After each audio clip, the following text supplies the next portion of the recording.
Yes, people back in the building. Oh, that was a absolute great start to the day in the World Cup. Argentina losing 2-1 to Saudi Arabia. The next game right now that we have are Denmark versus Tunisia. I had to get myself a quick food. That's why I'm a little bit too late.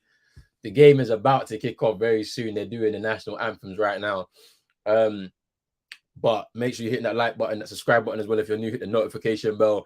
I'm going to go through the lineups real quick for people so that we know what the hell is going on with these two teams. And then we can really get into the action. But let me share my screen out real quick.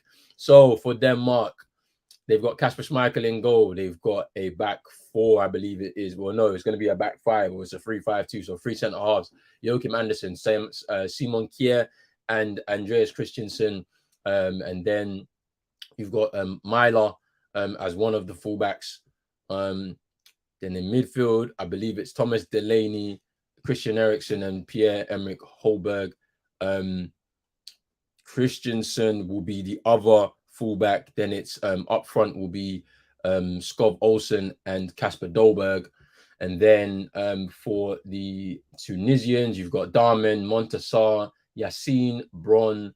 You've got Ladouani, Shikri, Mohamed, Abdi, Youssef, Jabali, and Ben Slimani. Then on the bench, you've got Christensen, Ronau, Nelson, Jensen, Braithwaite, Damsgaard, Norgard, Larson, Was, Wind, Poulsen, Cornelius, Skov, Lindstrom, and Barr. And then you've got Mafloufi for Tunisia, Bashir, Muez, Bilal, Gandry, Hannibal, Medbury, Wabi Kazri as well as on the bench. You've got Kanisi, Ali, Fajani, Ben Romdam, Ali. You've got Chelali, Jazri, Wajid, and Slitty. Those are the lineups for the people. The kickoff is literally about to happen right now. And we've got a good game, I'm sure, ahead of people right now. In terms of Denmark, their strengths, obviously, from that side, I mean, they're a well-organized team. They defend well. And they're able to change tactics and formations throughout the game. So they're starting off with a back three now. But I guarantee you that it may go to a 4-2-3-1 at one point, if there's any substitution. So they're very flexible tactically, which is good. In terms of their weaknesses, some of their forwards are actually out of form. So, it may lead them to actually rely a lot on Eriksen because, Poulsen's out of form. Kasper Dolberg, the same, is out of form. So it's going to be very interesting to see how that works out in this World Cup here and whatnot. And then on the Tunisian side, in terms of their strengths and weaknesses, obviously in their midfield, Ladouani is one of the players that is going to be running the show in that midfield. He plays for Feverenkos in Hungary. So watch out for him. He's going to be very key. Ladouani, number 14. He's the one that's going to be running the show in the midfield. In terms of their weaknesses, the captain, Mascani, is where I believe they're a bit too reliant on him. And so watch out for him, number 7 for Tunisia. They're a bit too reliant on him, and I feel like he's too old now, to be carrying a nation at 32 years old. So watch out for him. Obviously, Wabi Kazri as well is another player that they've really relied on in the past. He's on the bench now. So it's very, very interesting. But at the same time as Mascani being the star player, he is somebody that can be relied on too much. So they have to strike the right balance. And some of the players in the side need to step up a little bit more. But we're very, very close to the kickoff now. Well, it should be kicked off already. I mean, if we're going by my streams and whatnot. But yeah, it should be interesting. Still, yo, man, like Vic, what you saying, my bro? Yo, my guy, how you been? I'm good, man. I'm good. What you saying though? You good? Listen, that was a crazy game. That was a shock of the tournament. This is the biggest shock ever. I think it has to be in the World Cup history. It must be. It has to be. Same here. Oh man, what did you think of the game though? Did you enjoy it, man? Was it really good? Yeah, I was at work. I was trying to find a way to watch it. I had it pulled up on my phone, so I was on my break. I was in the bathroom for maybe like 40 minutes, Just watching the game. That's just funny. watching the second half. First half, I just saw so many like like I said, I think I saw a tweet. Every single African knows the Saudi Arabian manager, knows her Yeah, Bernard. yeah. So I was like, I thought they were a bit naive to keep playing like the high line I over and like. over Yeah, again. But I mean, VAR saved them. I think Argentina had 3 goals disallowed in the first half. yeah. So I mean, credit to Saudi Arabia. They never stopped playing. That's one thing I gotta say. Even after going up 2-1, I mean, I expected them to just, sit and, park the bus Mourinho style, but they kept going at them. And I felt, the changes that Scaloni made, bringing in Lisandro Martinez, who I thought, he should be starting next to Otamendi because Romero looked out of it. Yeah. And then, bringing in Julian Alvarez, Mm. he it's just he should have started with them honestly instead of trying to bring them on. But credit where it's due. Saudi Arabia, they can go 10 years, they can go 100 years without winning a game. It wouldn't matter. Like you said, that's the biggest shock I've ever seen in a World Cup. Yeah, for sure. I mean, man, that was such a good game. And like as you said, they did not stop playing. I mean, even from the first moment of the game, Hmm. they were passing the ball very, very, very well. It's just when they got to the final third, lacking a bit of quality. They played the offside trap really well, and I wasn't too sure if they were going to be able to keep up the whole game, but they were able to do so. Then second half, they come out and they're ready to go. They go in toe to toe with them. Winning that midfield battle is crazy, man. Like, and for them to get that victory, like to basically put themselves in a great position in the group as well to qualify is crazy, man. Like, I mean, what do you think about this game here? Are you tuning into Denmark, Tunisia now? Yeah, I'm about to tune in. I think it's a good game.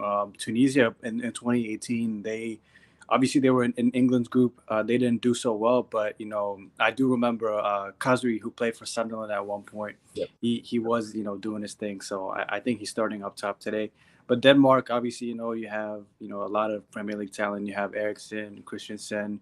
You have I think Damsgaard's on the bench, but Yep. a lot of Delaney, who plays for Dortmund. You have Yep. all these established players. So I mean, I fully expect Denmark to get the dub, but after today, nothing is predictable anymore. Nothing. You can't predict anything anymore, man. That's crazy. I mean, you touched something on in the last one that we forgot to mention about Hervé Renard, man.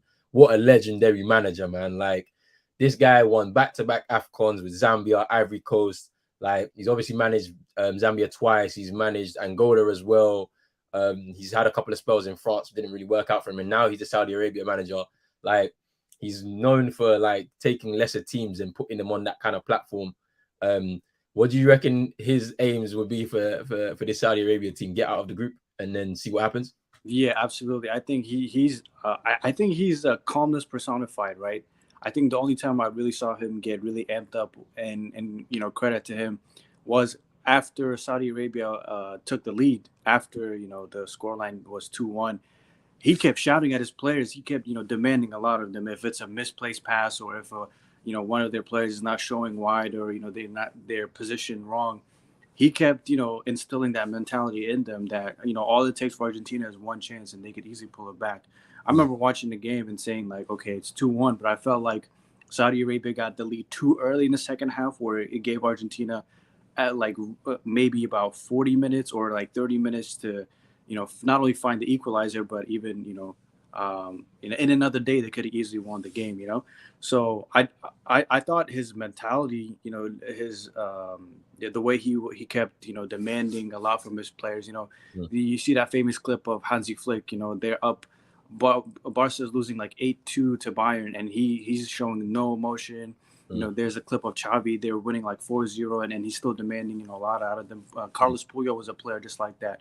No Yeah. matter what the scoreline was, he had that mentality, like you have to stay focused from minute 1 to minute 90. So, Mm. I mean, I think after today's shock, I mean, they should fully expect to, not only just get out of the group stage, but go up against anyone and Mm. and take it to them. If you can go up against Argentina, one of the favorites, Lionel Messi in his last World Cup, in which he obviously wants to win, then you can You can definitely go up against anyone. Now, I wouldn't get too cocky, and I'm pretty sure Herb Bernard will tell them, to keep, their 10 toes to the ground and remain humble. But yeah, I mean, anyone that's going up in front of them now, they know. One thing I will say though is they can easily get found out because the Highland that they played today was persistent. Yep.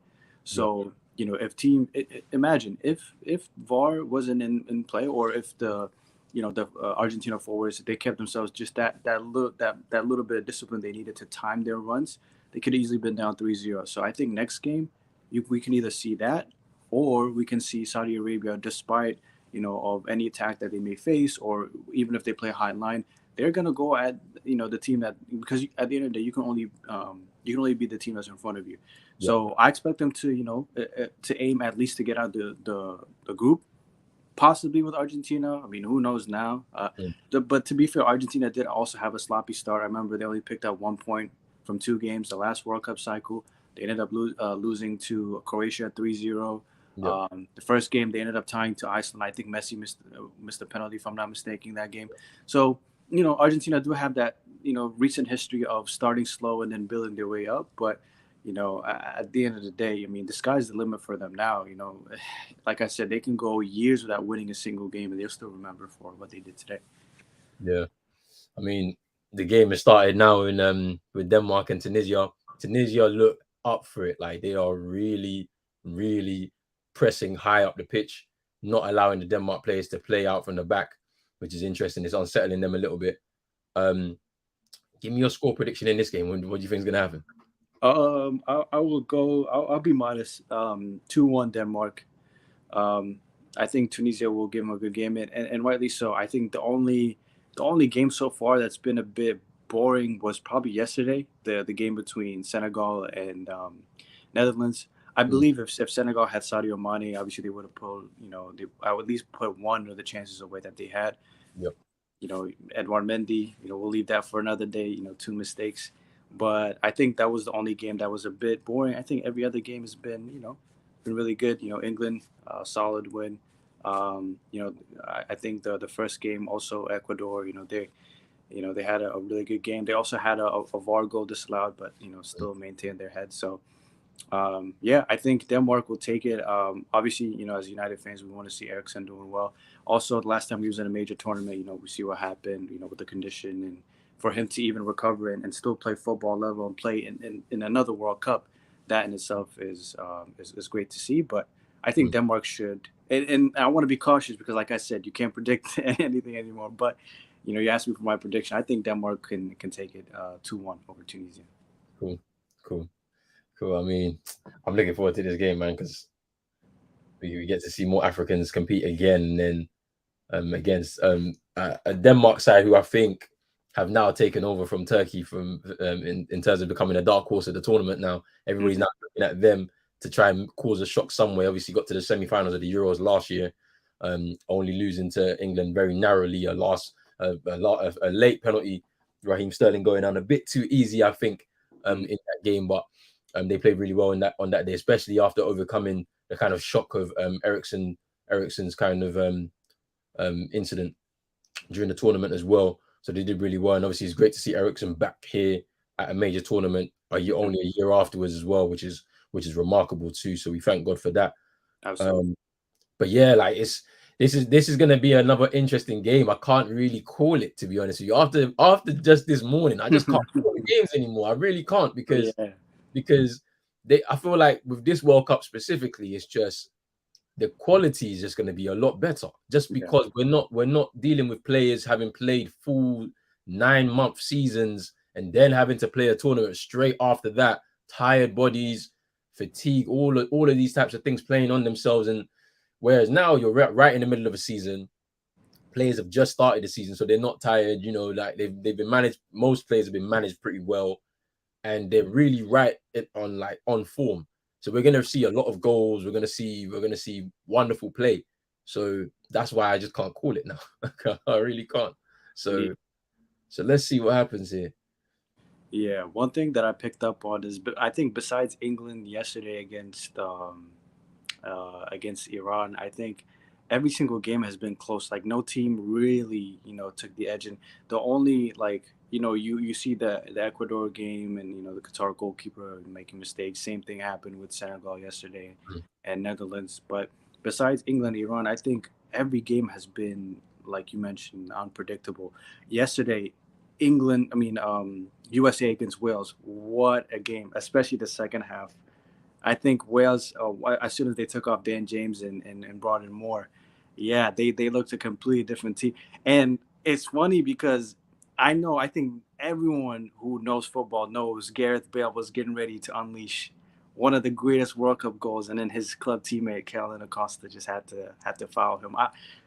Listen, I was like, okay, he's gonna pull the trigger, he's gonna do his get, and then obviously it's a professional foul. You get it, you understand it, but what happened? The chance there for Tunisia just goes wide. Mm. But yeah, no, I mean, yeah, yesterday the Wales USA game was interesting. So first 25 minutes, USA were all over Wales. They get their goal. Mm-hmm. Tim Weah finally, getting his first goal. I think it's his fourth goal for the US as well. Mm-hmm. And that's pretty interesting, obviously, with such a famous father in terms of the footballing legacy and whatnot, and getting his goal at the World Cup for the USA. And then in the second half, I feel like the USA crumbled. Wales were all over them, literally, for most of the second half. I think the change that they made, bringing on Kiefer Moore as well, helped them a lot because it allowed them to hold the ball up front. I was surprised Dan James went off because in those moments when you're trying to counter-attack, you need speed. You need the speed. So it was a bit strange, but it kind of worked out for them in the end, obviously getting the late penalty. And obviously, I was saying this on the stream yesterday. I was like, Gareth Bale, he's clutch in these moments. For Wales, he's clutch. He's the guy that has produced the biggest moments. He's the guy that's brought them to the finals here, to the Euros in 2016 as well. He did the same thing there.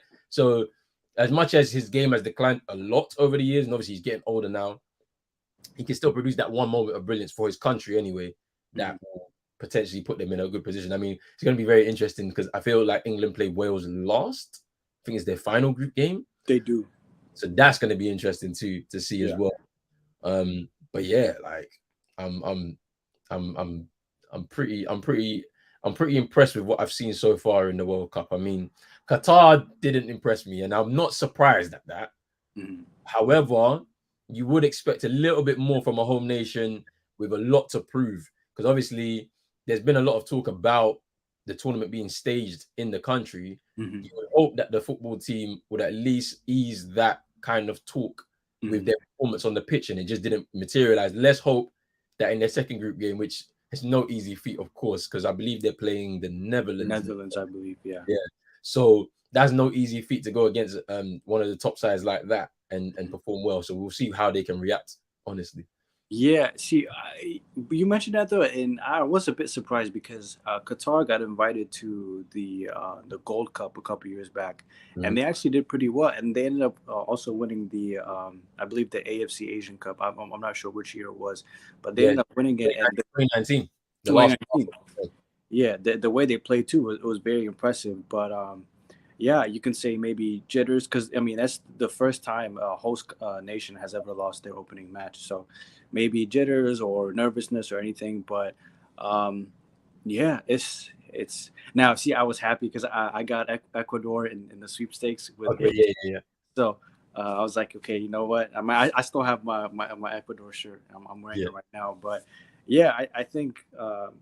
Yeah, I think just going back to your point, honestly, I was a bit surprised. I expected them to, at least, put up a fight. I didn't end up catching the game. I ended up seeing the highlights, but there was maybe just one or two chances that they brought. I think Ecuador was all over them. But yeah, every game has, for the most part, has been competitive so far. For me, I think my dark horses are Uruguay. Uruguay have a healthy mix of, experience with the likes of, Muslera, Cavani, Godin, Suarez, but they also have these young guys like Bentancur and Valverde, and even Facundo Pellistri. I'm not sure if you'll get any minutes, but he's in the team. So, yeah, I think Uruguay, they're in a tough group. Obviously, they were Ghana, they were Portugal, they were South Korea. So we'll see how that goes. And definitely looking forward to that Ghana game. I think 12 years worth of, expectation and revenge is lying, for the Black Stars. But I think Uruguay is definitely. I will go with them as my dark horses. Mm. They just. I look at the team, and from a back line, from the Muslera to Martin Caceres, who's been there for a long time. Godin, Jimenez, and then in the midfield you have Bentancur, you have Valverde, and then up top you have Cavani and Darwin Nunez as well. For Liverpool. So I don't know. I think they just have a healthy mix of not just young talent, but also the experience that you need, knowing that this is a tournament. In tournament football, you need the calm heads. Like that's why I think Dani Alves was chosen for Brazil. He's Mm. not Brazil's best right back, but in the tournament game, he's like Udonis has him for Miami. Yeah, the Heat, yeah. He's there to be the guy that he's been there, he's done that, he's won the championships, and he in those tight situations, he's going to be the calm, level-headed veteran that motivates the young guys to get the job done. Yeah, I mean, I hear what you're saying about Uruguay. I just can't, as a Ghanaian, I literally can't like even put them anywhere near there. I'm hoping that in that second game we really beat them and beat them well, so then we could just stop talking about this because because it still hurts 12 years on. It still hurts. But no, I hear what you're saying in terms of the points, in terms of the team. There's good balance there. There's youth and experience in there, and that usually does help when you're trying to navigate through a tournament as well. And then they do have some heavy hitters. I mean, I love Valverde. I love the way he plays football, man. Like he's energetic, but he's versatile too. Like he plays on the right hand side for Real Madrid at times, but then at the same time he's a midfielder. He's a box to box guy. So it's like he has that energy, he has that engine. It's good. But yeah, I'm looking forward to the games on Thursday. But yeah, the game against Portugal is going to be very interesting as well because Yeah. you have Santos, who's a very pragmatic coach, and you know you have Ghana with another young squad again, like kind of like coming forward and emerging, where there's not really big expectations for the squad, especially after what's happened over the last year. Mhm. Going out in the group stage of the AFCON and then somehow miraculously qualifying for this tournament after a two-legged tie with Nigeria, who arguably would have been a lot more fancied than us just because their team is a lot more established and wasn't in disarray. There was a shock that they went out of the AFCON by the hands of Tunisia, who we're watching here now, because nobody thought that was going to happen in the last 16 of the tournament. But yeah, like it's pretty funny that Ghana hit another World Cup, fourth World Cup for the nation, and so there is some expectation, but at the same time not too much because we know that this is a young squad and they need time to develop, and the coach is also fairly new at this level too, so it should be very interesting as well on Thursday. Yeah, absolutely. Yeah, Thursday for us here in the States is Thanksgiving, so Oh you know, yeah, you're definitely going to be sitting back watching these games with family yeah, and stuff. Yeah. it's gonna be a treat for all of us. But Friday is gonna be. I can't wait for Twitter on Friday. England versus United States. That is, oh my gosh, that is gonna That's gonna be a good game. crazy. It's gonna be great. I think that's a late kickoff for us over here. So 7 o'clock, I think it is for us over here. So yeah, so that'd be interesting too. But yeah, as of right now, first 20 minutes in this game, it's been fairly even from both sides. I feel like they're both trying to feel each other out. It's interesting that this Denmark side are very tactically flexible. So they started off with a back three, but it will switch at some point during the game, I'm sure. Over reliance on Christian Eriksen will be telling as well as the game goes on because their strikers are not on form, as I mentioned before. Poulsen, Dolberg, Dolberg as well. They're not on form this season, so it'll be interesting to see where they get their goals from. Yeah, they didn't call up Yusuf Poulsen. I don't think he was on form for RB No, Leipzig. he's there. He's there. He's in the squad. He's on the bench though. So Okay. yeah. So, but he's not been on form. Yeah, you're right. He's just not really started the season well himself. So it's interesting where they'll see where their goals are going to come from. That's what I'm interested in right now. Yeah, he gives him a different dynamic. Obviously, he's tall, strong, good in the air, kind of like, more for Wales yesterday. But yeah, tournament football, you have to play, your own foreign players. I mean, Casper Dolberg at one point, he was with that Ajax side a couple years back. Yep. So, I mean, but Interesting. Mikel Damsgaard hasn't played a lot for Brentford this Yeah, season. no, he hasn't, and that's very interesting as well because we were looking at him in the last tournament in Euros last year. He was really good, very very good. But then it's not materialized. I think obviously with Ericsson coming back into the side, it's kind of pushed him out a little bit as well.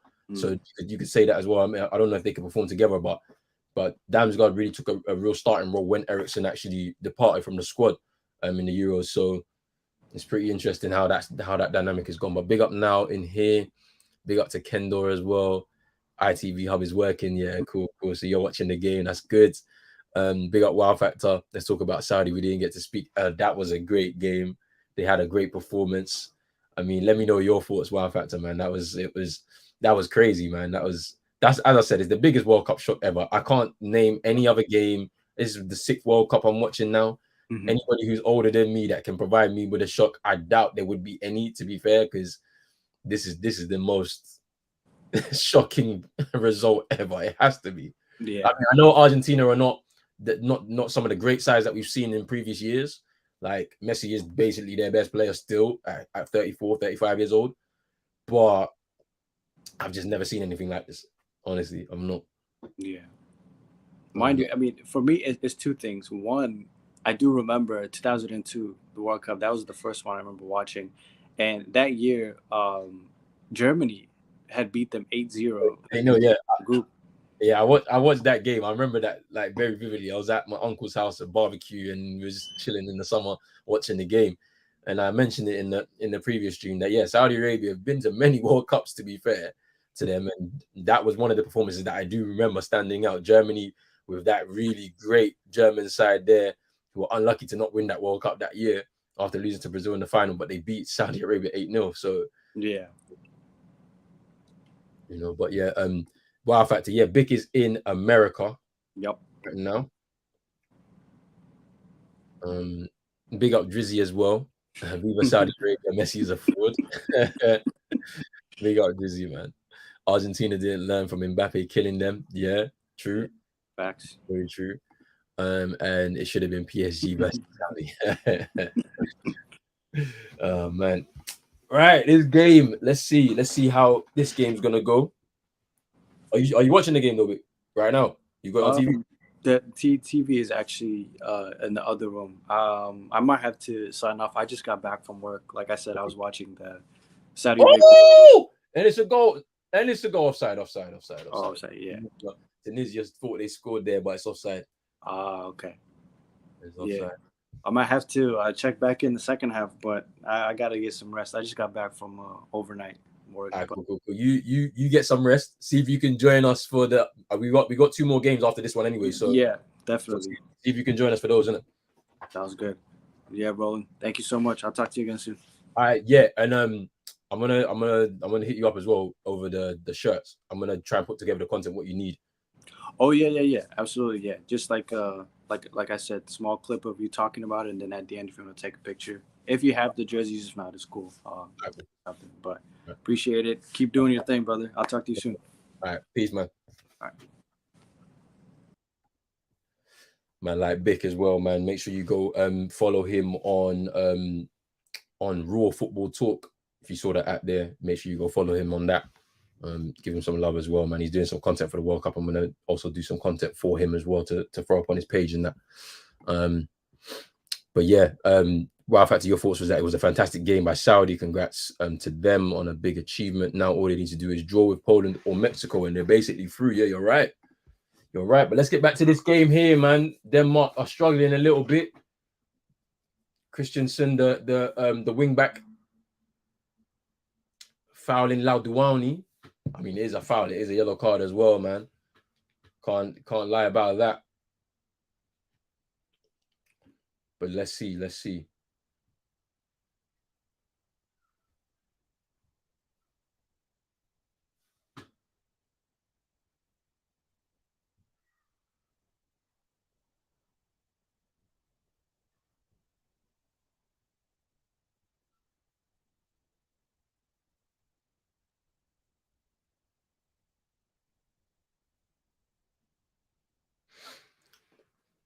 I mean, I feel like the intensity from Tunisia is very interesting. So we saw this at points in the AFCON, where this side they shocked a lot of people with beating Nigeria after Nigeria had a great start to the tournament.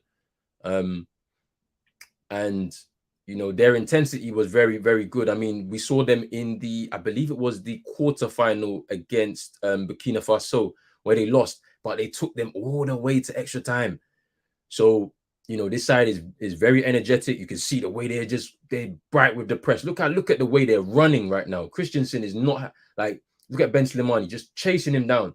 They are pressing very well. Look, and they're about to win the ball again. No, making it difficult for the Denmark players to play out from the back, and that is impressive to see from him. But as I said, a lot of these players playing their trade in Europe, right? And so they're bang in form this season. They're bang in fitness. They're bang in rhythm. So it's like they're going to be able to do this all day, you know? Not like if it was in June and, you know, you've had a long season, you got so many minutes in your legs, you're tired. But it's interesting. It's very interesting. And you know, with Denmark trying to impose themselves with the possession, we already know what they can do. Eventually, they're going to have to switch tactics, if anything. You know, they need to hit Myla and Christensen as well on the other flank to see what they can do to try and get in behind this very compact and solid defense of Tunisia. But I'm loving the energy from the Tunisians so far. There's a ball into the box. Woo. It's a good cross from Myla.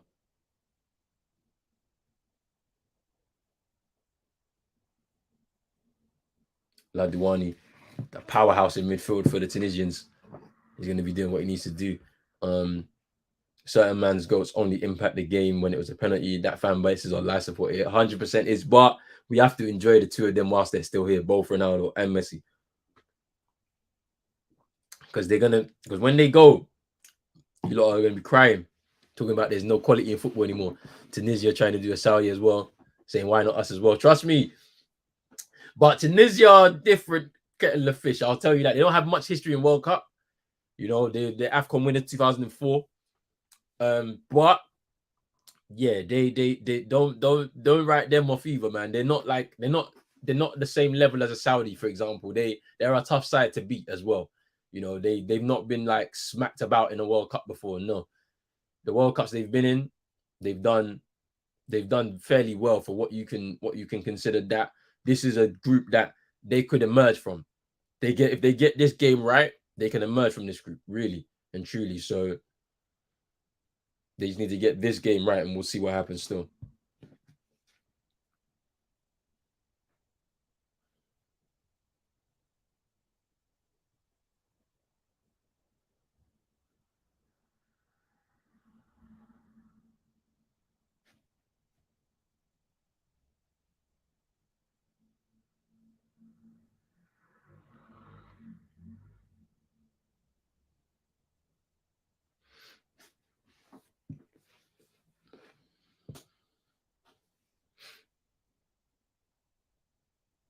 Look at the way the Tunisians are playing.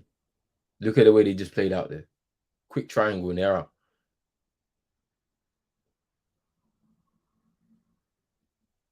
And don't forget, another kind of Arab nation. You know, although the Arab nation, obviously in the north of Africa, they're gonna get support from the Qataris as well in the stadium there. So that will play a factor. That will play a factor still. Out of all of them, you like Morocco style of football. Morocco play good football as well. They play good football too. But yeah, it's gonna be very interesting. I mean, as I mentioned yesterday, it's the first time in a World Cup that the African nations all have an African manager in charge of their teams, which is an amazing achievement for the African nations at this World Cup. And long may that continue still. We need to have more of this. We need to allow the coaches that come from that country to go and learn their trade somewhere else, of course, if they need to. They want to get a better level, for example, and then come back and bring that knowledge to their nation. So, you know, it's pretty good to see. I mean, Denmark have not been able to get a foothold in this game. They've struggled in terms of possession. I mean, well, not in terms of possession. They've had a lot of it, but in terms of moving the ball forward. You know, the Tunisians have been tough in the tackle, made it difficult for them to play through them. It's going to be interesting to see how Denmark will approach this after 30 minutes gone now. The pressing from the Tunisians is still there. Can they keep it up for the whole game? That's another thing that we have to mention.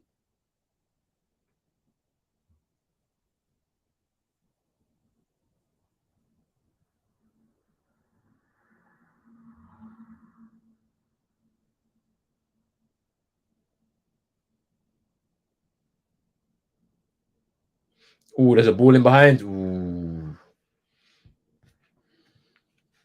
You're saying offside.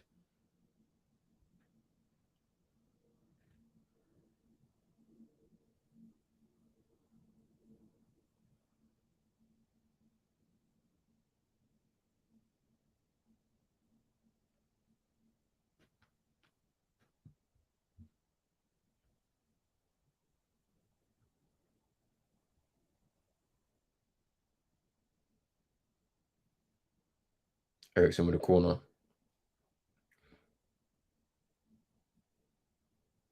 Headed away.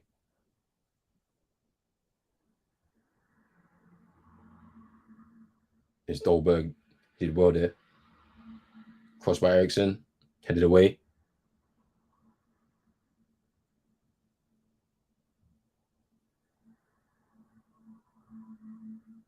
Ladouani, that was a nice little flick there. He's full of confidence right now. Ooh, skinned. That's a good ball in behind. No, Tunisians are crying for a penalty right now. But it definitely wasn't a penalty. Big up Armin. First World Cup where all African managers are from their respective nations or descendants from there. Yep. Very, very true. It's great to see. This game is ebbing and flowing pretty well. Here's Olsen. Skov Olsen tries to cross it in, but he gets a corner. This game is heating up now. Denmark have woken up. This is what I want to see. Oh, I don't think it's a penalty though, unfortunately. I don't think it is. But the Tunisians are baying for that. They're baying for the penalty. But it wasn't. There's a corner now to Denmark. There's a lot of Tunisian fans in the stadium right now. A lot of them. They've really shown. I'm very proud of like some of these African nations, like the state and they brought in a lot of their fans into the country.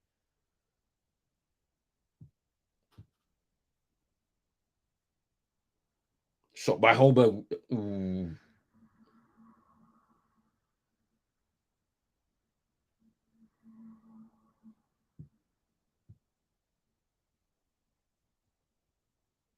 So long range effort straight into the hands of the keeper.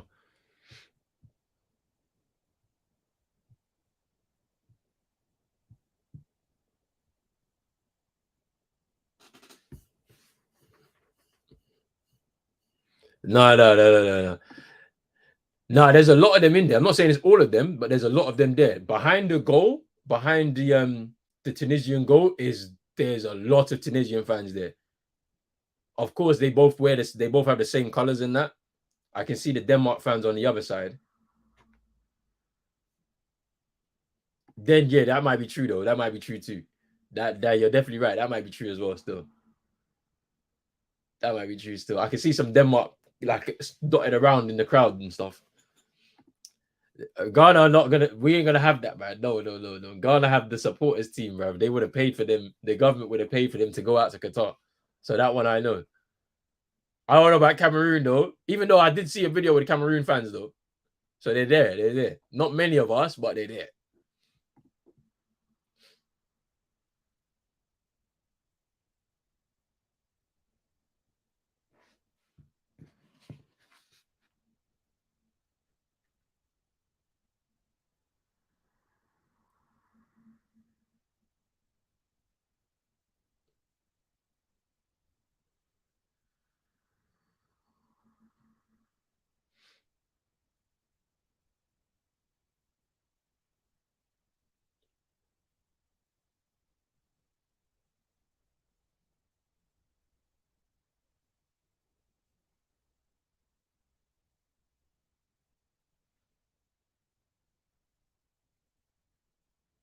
Here's Ben Slimani. Ooh, tried to pass the ball.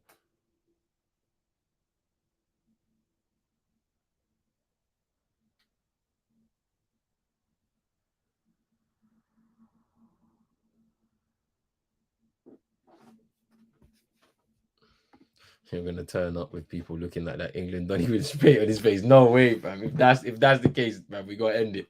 Just end it, fam.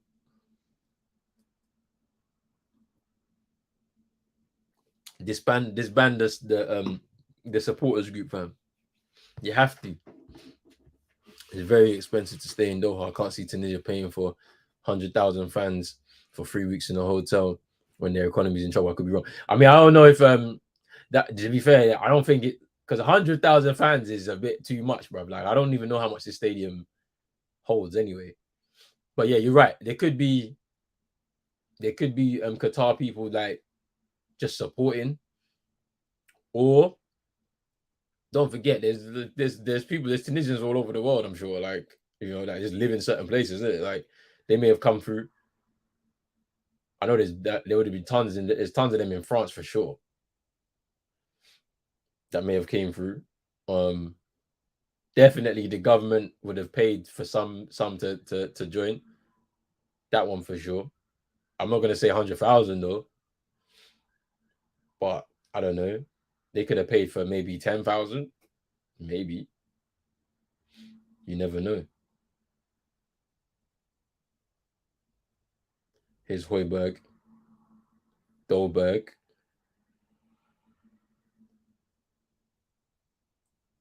Skov Olsen goes down, holding his face. I feel like he just slipped though.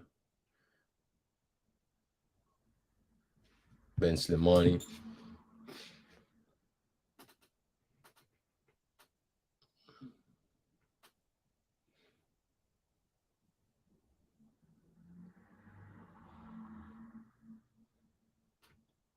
Here's Jabali. That's a corner. It's a corner to Tunisia. They've worked hard in this game. Denmark are on the ropes.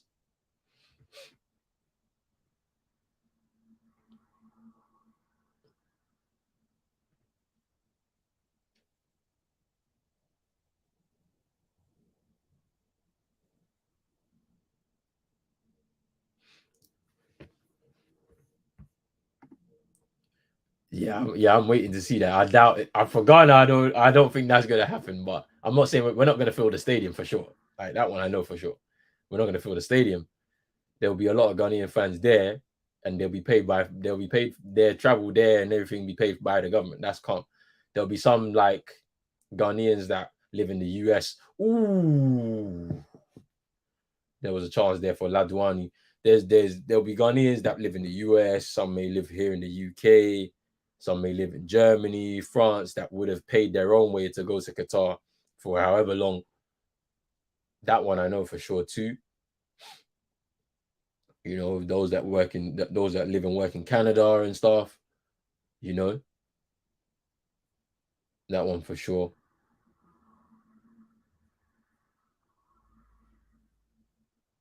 Those that live in Italy too, as well. So it's like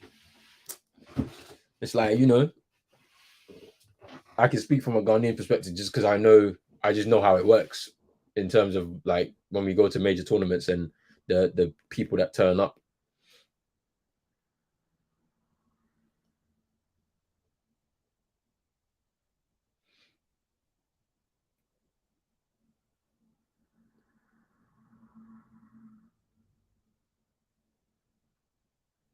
Simon Kier,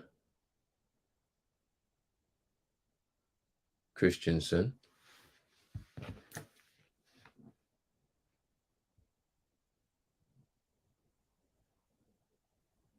Schmeichel goes out wide to Hoiberg,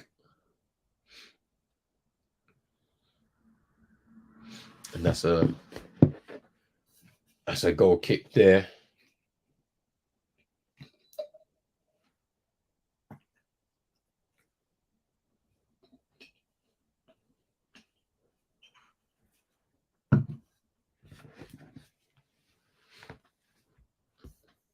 Not 10,000. I think five. I think it's five. Like you don't see many of them there. It's like five. It's a full supporters group. They always turn up.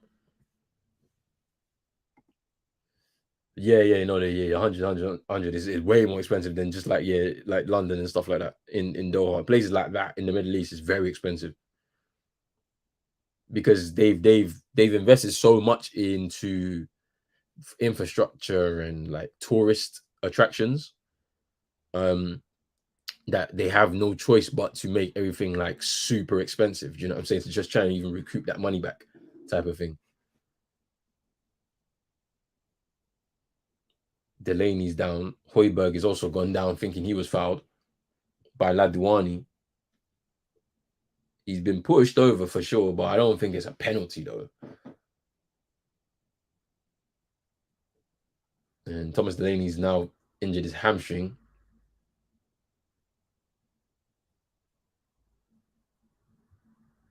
It looks like.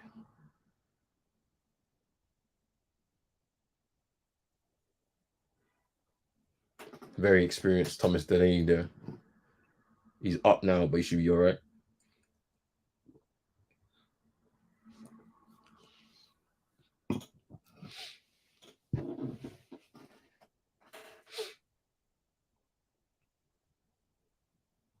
What are you doing? What is wrong with this keeper? What the hell was that? Crazy, bro. And the thing about it is, you know what's so funny? Yeah, he's the number one keeper now for them. Amen Darman.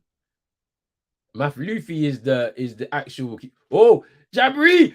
Oh, what a save from Schmeichel. They said no offside.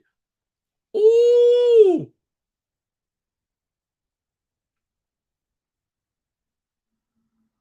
let's see if this was offside. Jabri, it's offside. He's offside. If we're going by the VAR standard, his hand is offside. But the linesman kept the flag down, tried to chip Schmeichel. What a save, man. And it's a corner.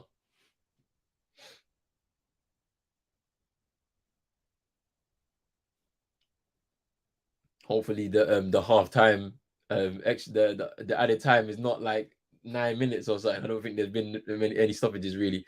Good punch away by Schmeichel. Ball comes back in, but over the bar.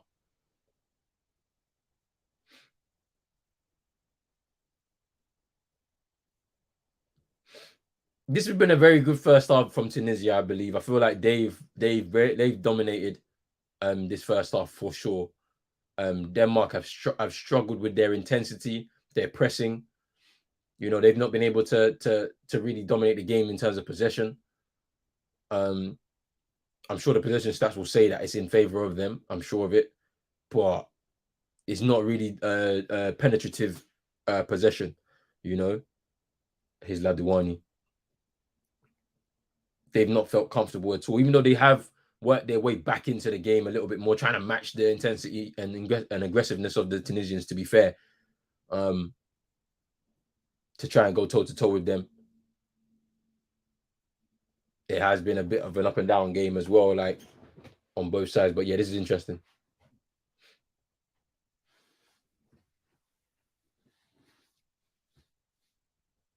Anderson thought he was unfairly pushed by Jabri, which he was. Which he was. The Denmark players are looking for a yellow card though for Jabri. Simon Kier is just trying to get involved there, but yeah, I don't think there'll be a yellow card. I feel like it's excessive, but I don't think it's really warranting a yellow card.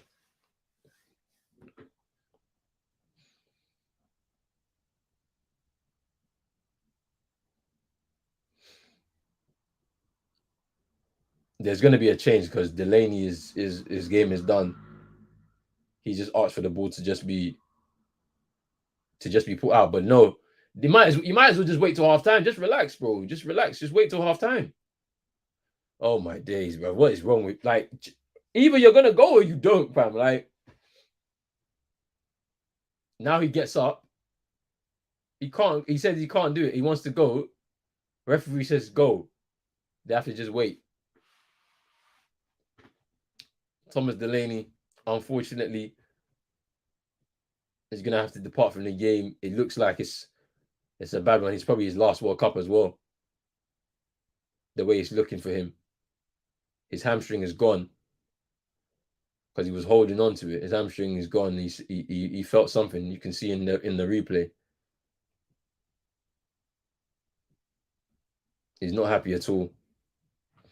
Delaney comes off, and Damsgaard comes on, which is what we were talking about with Bick earlier. 3 minutes of added time. Thomas Delaney not happy.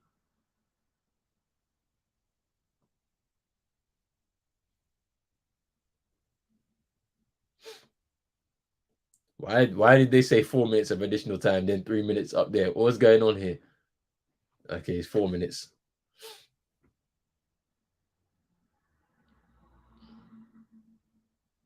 Mikel Damsgaard coming on for Thomas Delaney. Skov Olsen. Ooh, Dolberg couldn't just. The ball was behind him and it stuck behind him. Ball over the top there for Jabri, but cut out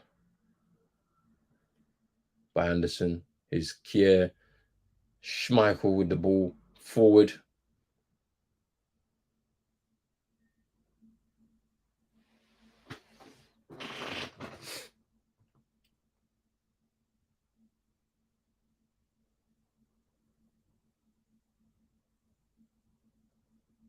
Ooh, he's his knee. Delaney. He's getting a bit of ice on his knee.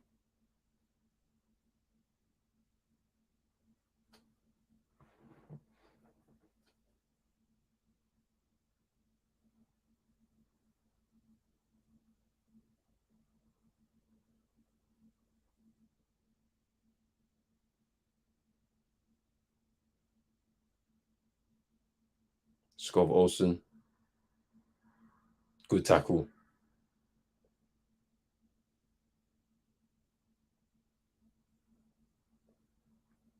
Hey, wow factor, man. There's a lot of them Tunisians in there. I think I can say they're not Qataris. I can say that. Hoiberg down. This will probably be one of the last moments of the game of the first half.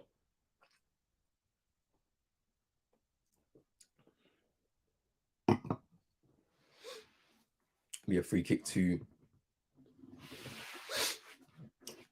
Denmark.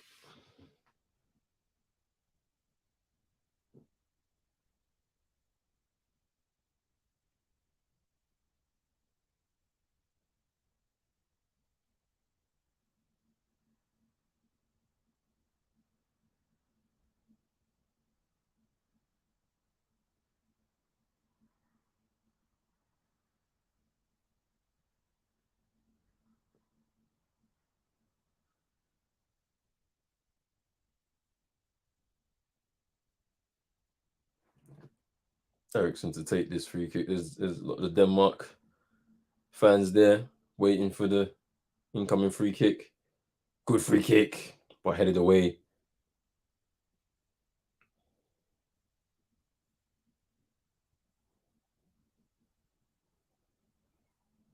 For a corner. This definitely be the last kick of the first half. Eriksson to put it into the box. Can't waste it with a short one. Just put it in.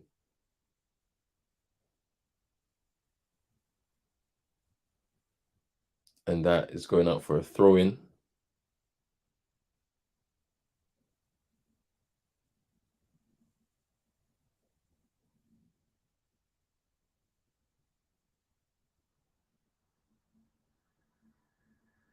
Which Myler's taking.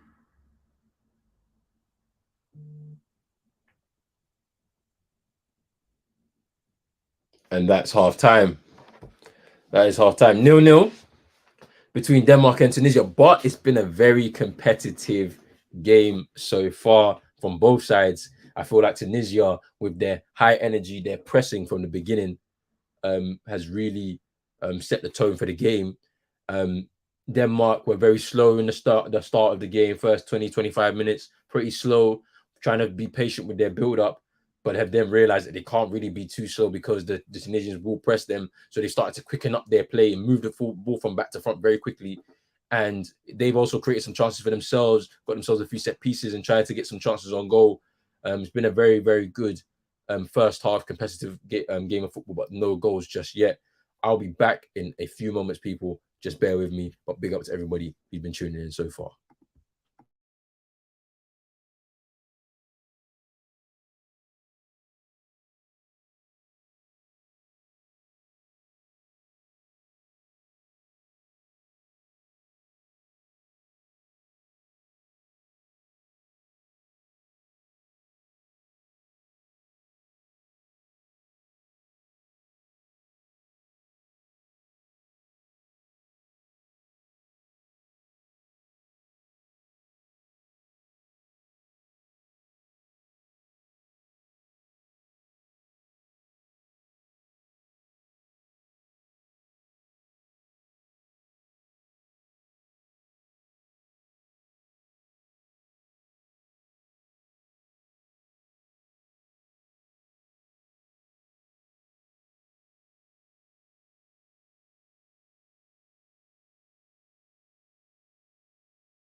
This has been an interesting first half.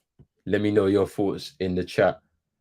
What do you think of Tunisia and their start to the game? Very intense, pressing from the front. Pretty much more of the same of what we saw at the African Cup of Nations earlier on this year, where they were very high energy side, but they were very good defensively, very aggressive defensively as well. We saw that at points during that first half. Talk to me about Denmark as well.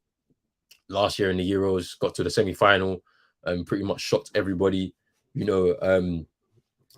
They've grown into the game as the game's gone on. They've adapted as well very quickly. As you know, tactics for them, they're very flexible with the tactical changes within game. And I think a key thing was just moving the ball a lot quicker than they were in the first 20, 25 minutes of the game, where they were getting pressed and losing the ball in pretty dangerous positions, which kind of opened up things for the Tunisians. So, it is what it is. Tunisia having them on smoke. Denmark out of their depth. Hey, Kendall, for that first half an hour, I can definitely agree with you. I feel like Denmark have come a bit more into the game, moving the ball a little bit quicker. Big up Hassana. I'm rooting for Tunisia because I'm Arab, but I think Denmark can win. Yeah, I mean, it's going to be interesting to see what happens in the next half, because I feel like Tunisia have enough to win here. Ben Slimani's played pretty well, so has Laudouani as well. But Denmark also have the quality to win, and that's true. I mean, Jabri with that chance, literally as he chipped Kasper Schmeichel, good save by Schmeichel as well. But big up to yourself, Hassana, for coming through. Make sure you hit that like button and that subscribe button as well if you're new. But yeah, this is going to be interesting as well in this second half.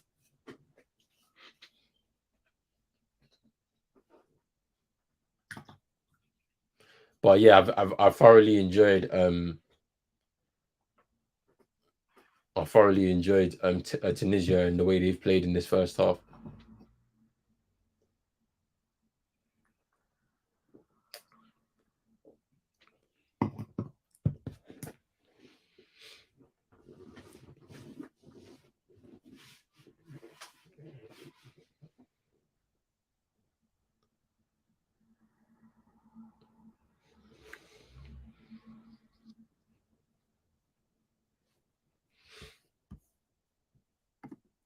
This is a meme account of my friend who's saying, okay, fair enough. Fair enough.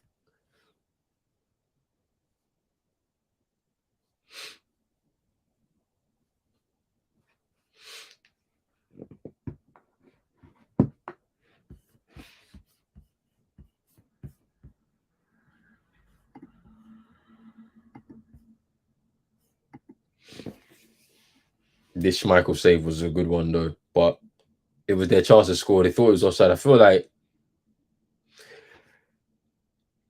in VAR terms, that's offside. Like the way they've been really like disallowing goals in this tournament, Jabri is offside. Jabri's offside there. He's looking across the line and he looks at it and he says, he's shocked.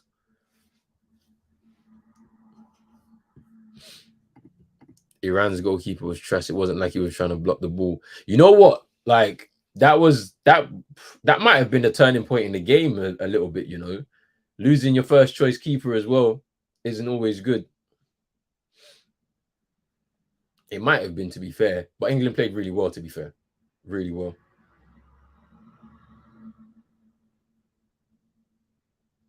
There's a lot of Tunisia fans in the stadium, though. Cannot lie.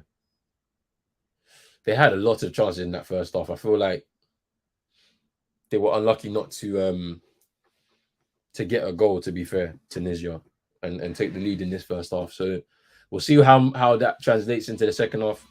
But I'll be back in 1 second, people.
But yeah, let's see what happens.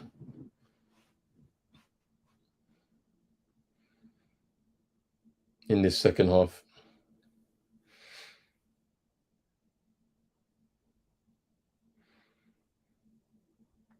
They've been fired up. I mean, they're showing some of these challenges.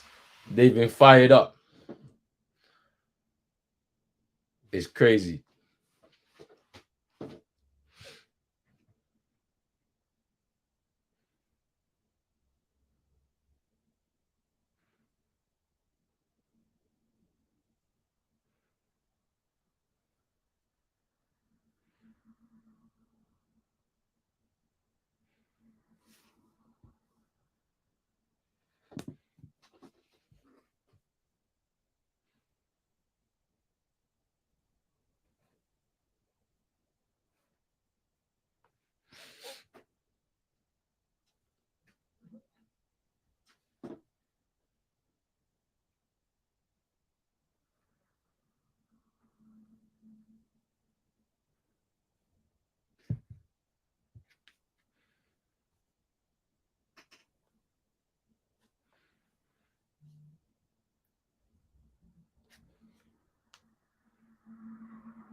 Actually, let's actually look at the stats obviously in this game first. Give me 1 second.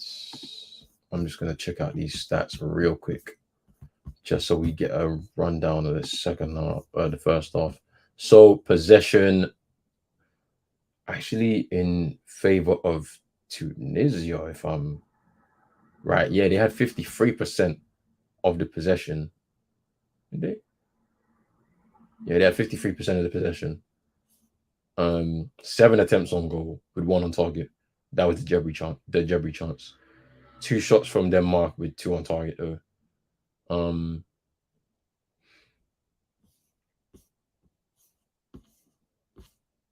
it's only been 1 yellow card, and that's for Denmark. But yeah, it's been pretty dominant from Tunisia. To be fair, they're unlucky to not have scored. To be fair, with the chances that they had.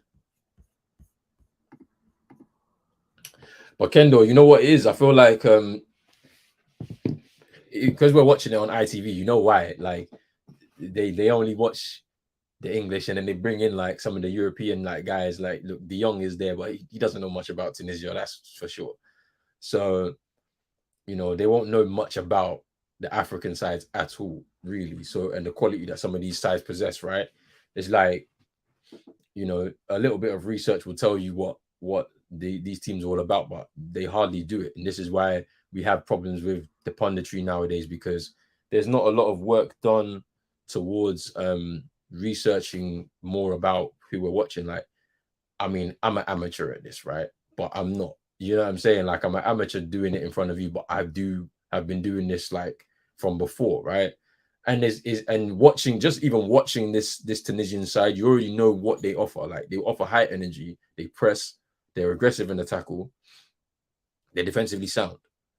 Do you know what I mean? So it's like, and they've got a few sparks within their team that can potentially create moments that you know will put them on the platform. Like, you got the striker Mescani, you've got Ladouani and Ben Slimani. They're the key men for them in their side, right? And this is all just through some research, because you can't watch everybody. Do you know what I mean? But doing some research and understanding who the players are, you will be able to get that information, and be able to provide like good analysis on them, right? Whereas they know who Denmark are because they know the key players in the side. They know Eriksson, they know Christensen, they know Dolberg. Do you know what I mean? Like, and so that's very easy to analyze. But then on the other side, you can't. And so because they don't know who those players are or what the team is all about, the manager or anything like that, they just underestimate them just simply because they don't know who they are. Like, and so that's all it is. Hopefully that changes, but we'll see. I mean, I'm enjoying what I'm doing right now. Like, I'm enjoying the team as well. The team are doing really well. They're actually dominating, so it's really good. It's good to see. I wonder how Denmark are going to change tactically to be able to get themselves back into this game. To be honest with you, to try and get a foothold back into this game anyway.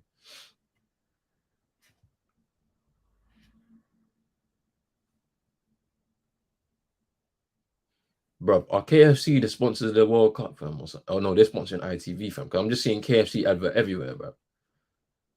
What's going on?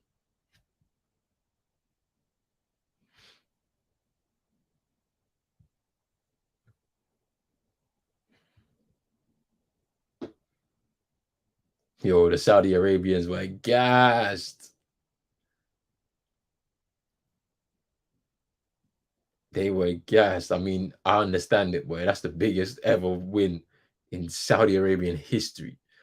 So I get it. And these guys are going to be national heroes. It doesn't matter what happens in this World Cup. If they go out today, they've done it. They've done everything they need to do. It's crazy, man.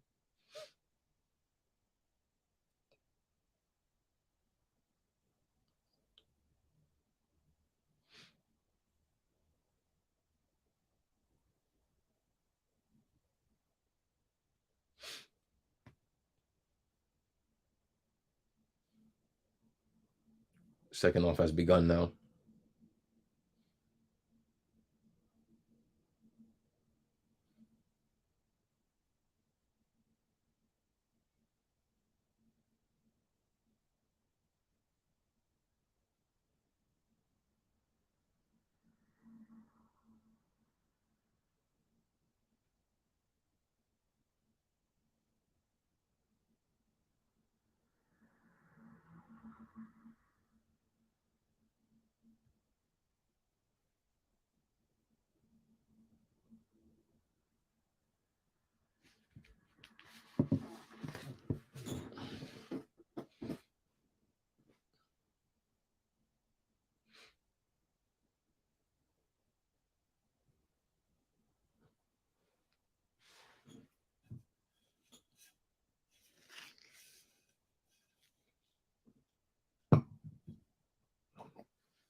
It's looking more 4-4-2 now.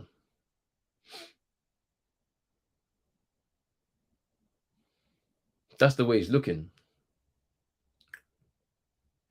It's looking a bit 4-4-2-ish. Yeah, second half's definitely starting. Yeah, I've started. My second half has started already.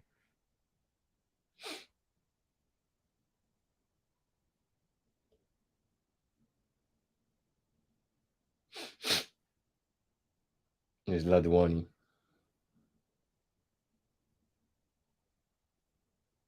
Christensen. Ladouani is pressing. Look at the way he's pressed there. Jebri, look at the way he's pressing as well. Not giving him no time. Ben Slimani also trying to join in the press.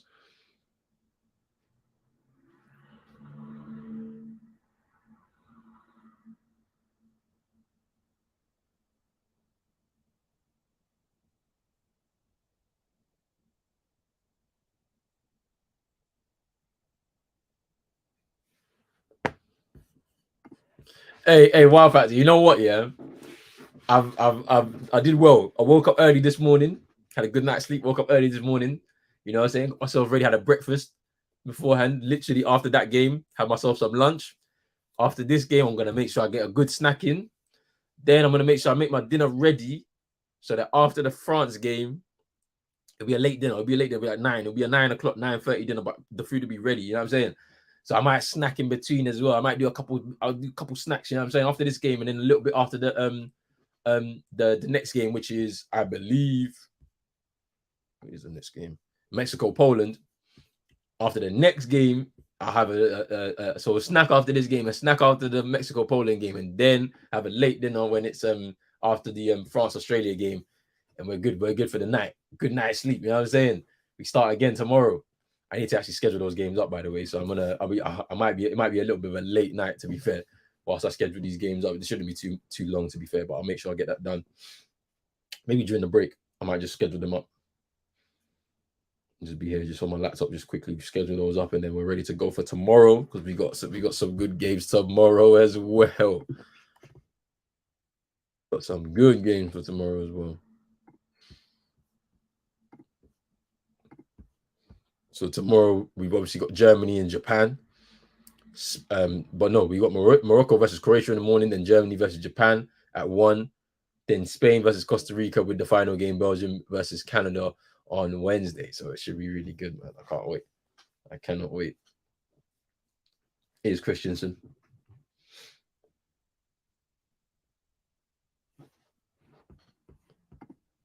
I know it is a shift. I can't lie, it's a shift. I mean, next week is gonna be pretty touch and go for me. I think I'll only be able to do evening game or afternoon and evening games. So any games at 4 o'clock and 7 o'clock I can do.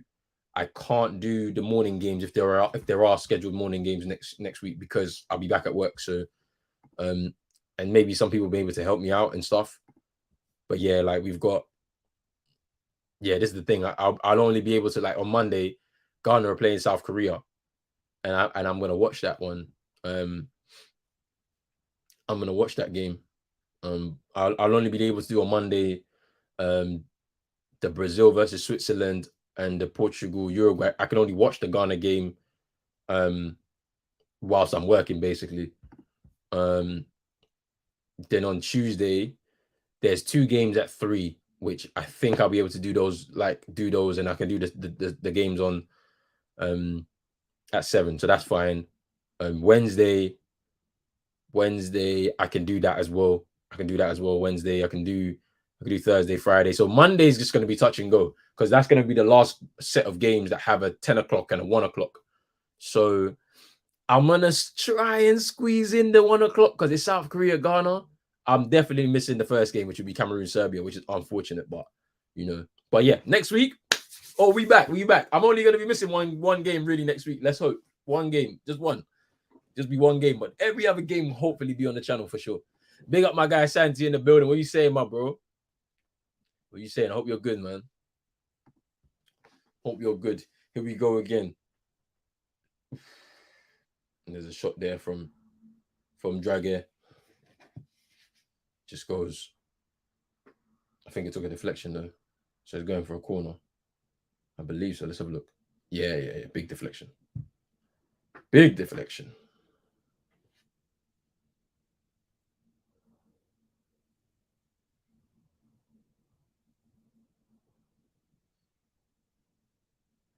Ben Slimani to take the corner.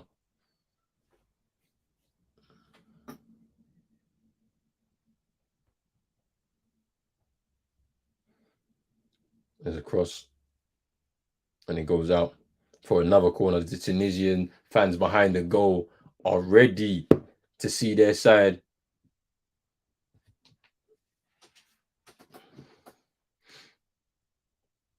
Get another goal. There's another cross. Ooh, that's a good corner. Another corner again. Bron with the shot gets deflected over the bar.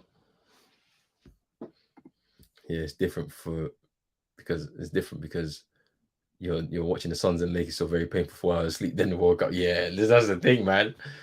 That's the thing, and I have to schedule up if I want to do a late game in the NBA, like a Western Conference game, I have to take a nap, like literally after I finish work till about midnight. So at least I get 6 hours sleep there, and then so if I finish work at 6, I finish at 6, go to sleep midnight, wake up at midnight, have some food to just get myself energized, watch the game at 2:30, 3 o'clock, probably finish around 5, then try and get myself another couple of hours of sleep and then wake up again at 7 o'clock. So it's tough.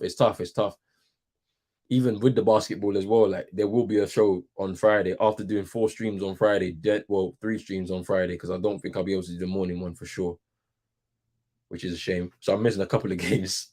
And then on Tuesday we got afternoon evening, so that's fine. I don't have any issues. You know what I'm saying? No Celtics games at all. I can only catch highlights on the NBA app, which is I can watch the full games. To be fair, watch them back, which is nice. Because with those, they kind of cut out the game breaks, so you just kind of watch everything through, which is nice as well. But yeah, my Celtics are doing well. I'm not even worried about them, to be fair. I actually need to check what happened last night, though. Did we actually did we get the win against the Bulls last night? Let me see. The Bulls beat us. They hung on 9-game winning streak in the mud. Lost our 4th game of the season, but it's all good. Still top of the conference. I'll check out the highlights a little bit later on today. Yeah, I know. We lost. It's all good though.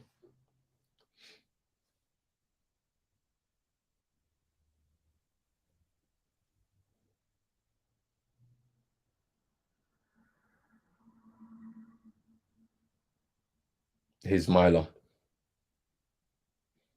Christensen. Okay, it's a back 3. I was thinking that they switched to a back 4. Here's Hoiberg. Skov Olsen.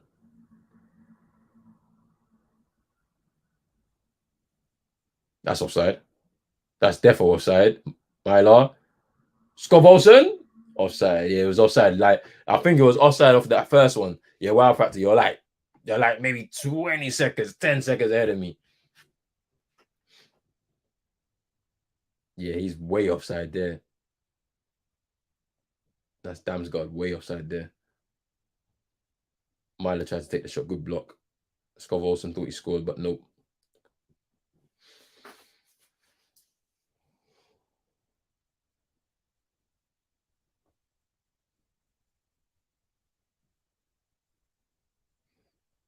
Tunisians have kind of lost their way a little bit. I feel like that start to that first half has maybe taken a lot out of them now.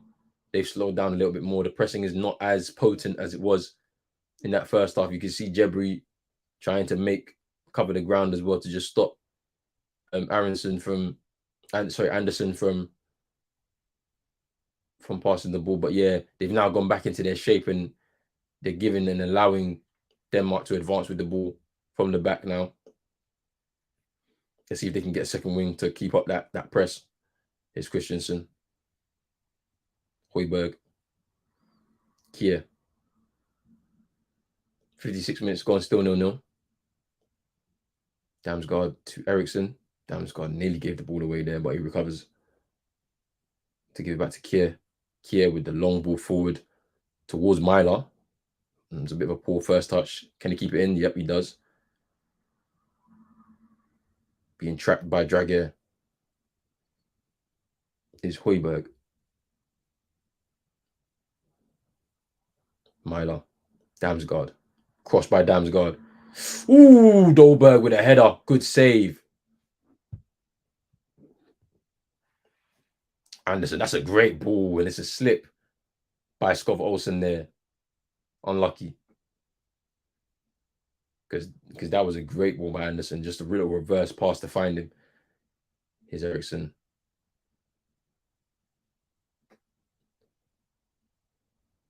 Eriksson again with a bit of space in midfield now. Højbjerg. It's a good ball.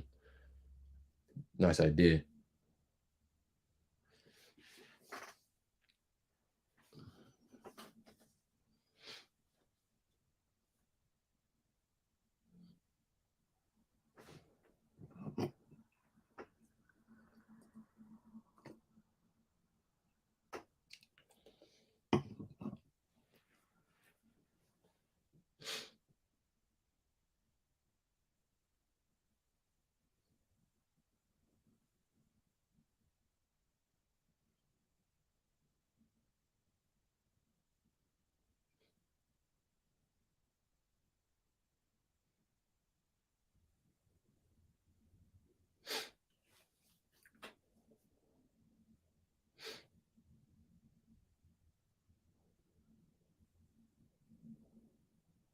Here's Myler.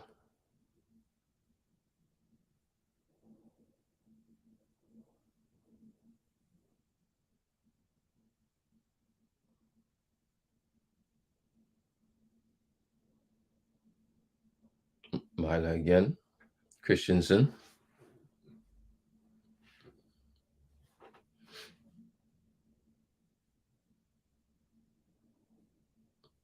It's a good tackle by Jebri. Mskani couldn't give the ball. Here's Ladouani to Ben Slimani.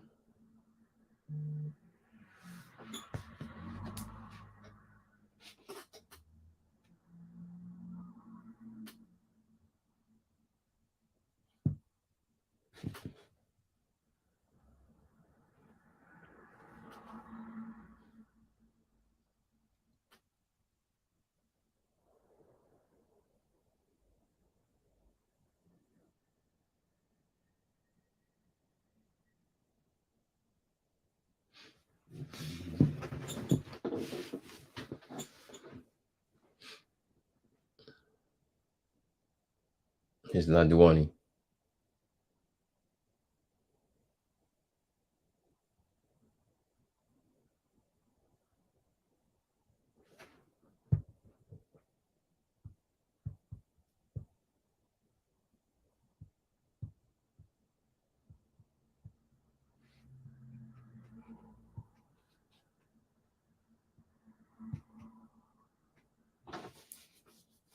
We're giving the ball away now. Here's Damsgaard to Skov Olsen. Christensen, not the defender Christensen. It's Skov Olsen. Can he find a cross? It's a good cross though. It's a really good cross. Yassi Merre had to just clear that.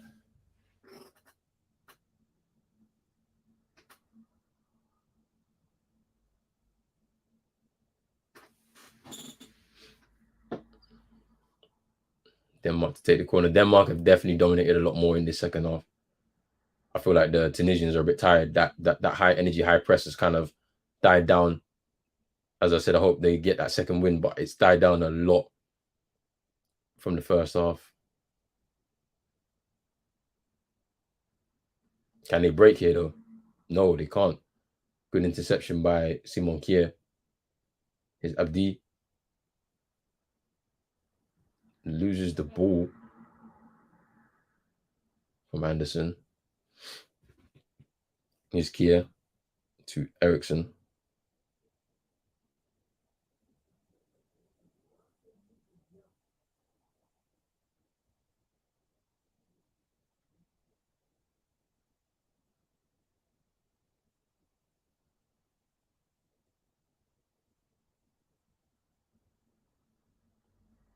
Like the one he wins the ball back. Here's Ben Slimani now.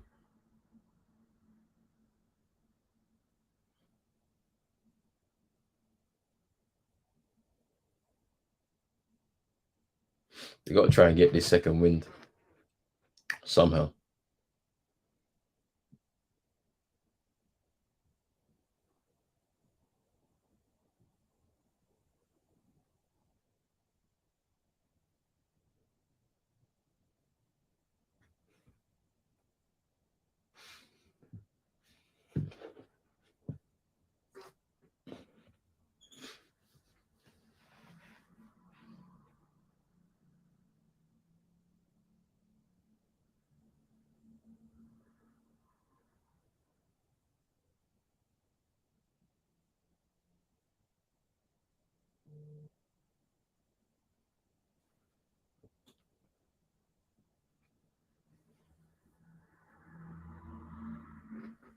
There's a substitution to be made by the Denmark team very soon.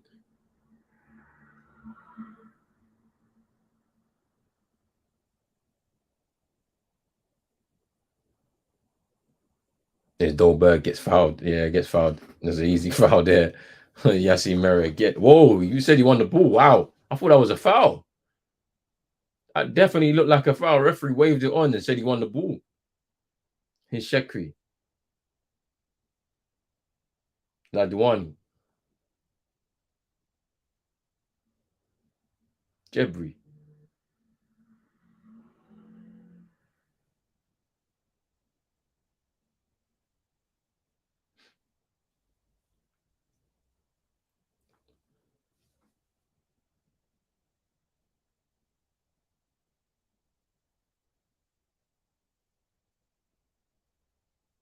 Looks like a triple change for Denmark now.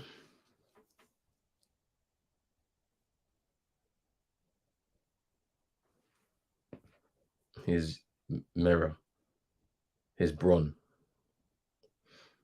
Dylan Bron. Born in France. Tunisian mother, German father. Number 6 for Tunisia, just so people know. So who's coming off? Simon Kier is coming off. See what I told you about this tactical flexibility. They've taken off Kier, centre back. They're bringing on number 7, who's this, Jensen? They're still saying 3 at the back.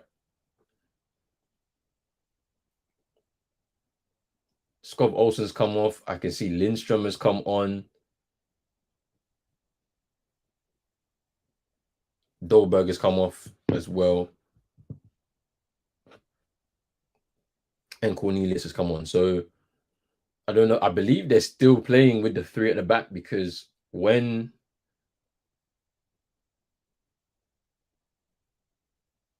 Jensen came on, he signaled a 3.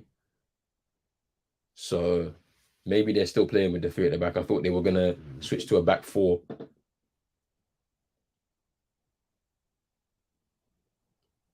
I'm just having a look at it. Is it a 3 or is it a 2? It looks like a 2. Yeah, I think they've gone to a... I think so. Because is Jensen playing as one of the 3 centre-backs? Maybe, yeah, I think he is, I have a feeling he is. Yeah. Yeah, he is. It's still a 3. It's still a 3. With the wing backs in Christensen and Myla.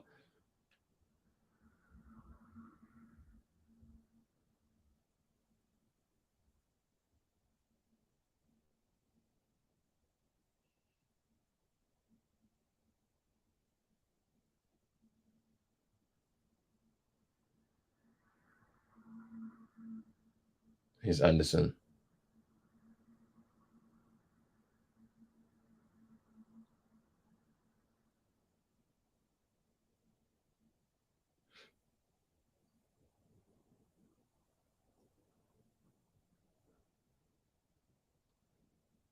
Anderson doing well to just keep Jebri off of his back.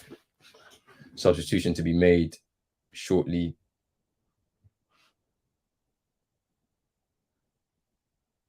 Naeem Slitty's coming on for Ben Slimani. I'm a bit surprised at that. Ben Slimani, you know, one of their young talents. Coming off. Interesting. Slimani coming off for Naeem Slitty.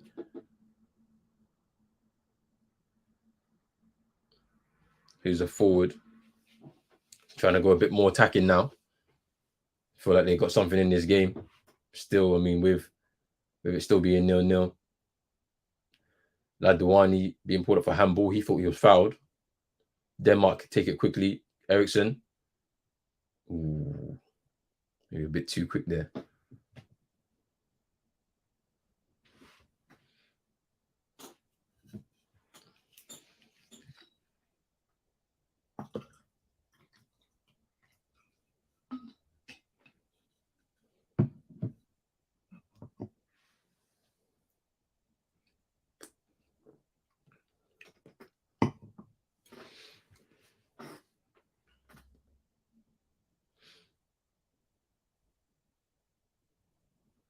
Here's Shekri to Ladouani, but the referee got involved. He doesn't stop the game though, because Tunisia still have the ball. Jebri, nope. Ball in behind was just a bit too away from him, and Schmeichel just cleans up. Schmeichel just playing the ball out quickly to Eriksson. Here's Højbjerg. Back to Eriksson. Højbjerg again. Very patient build up from Denmark again.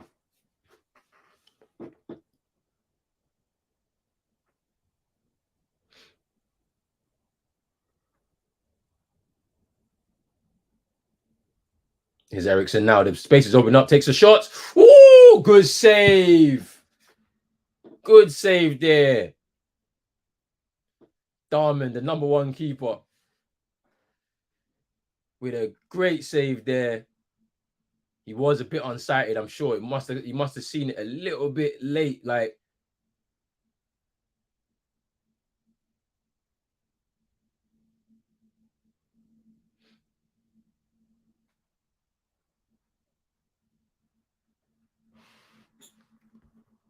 I'm telling you, what a save there by Darman.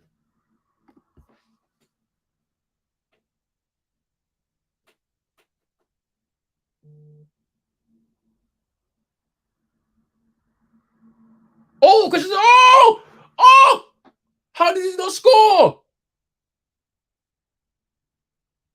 How does he not score?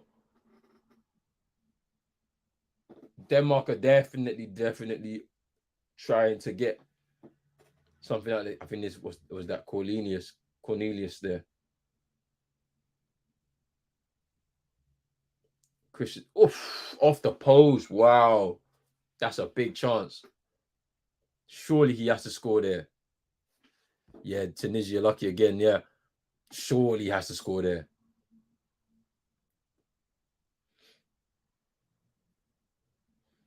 But Tunisia now on the attack. There's space down on the left-hand side.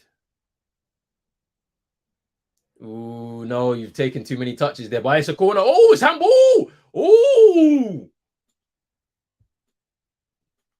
They might have to review that on the VAR. They may have to review that on the VAR. I can't lie, Anderson comes off his arm. I mean, yeah, it's a bit unlucky and it's a bit, you know, but never knows. You never know with the VAR, man. They might tell him to check it. They say, hey, but they say it's only a corner. The Tunisians, look at them. The Tunisians in there screaming for a handball. But it's only a corner. There's no VAR check or anything like that. Yeah, they're not. Yeah, it hit the hand for sure, but yeah, they're not checking it. Oh, so corner to Tunisia. Naeem Slitty to take.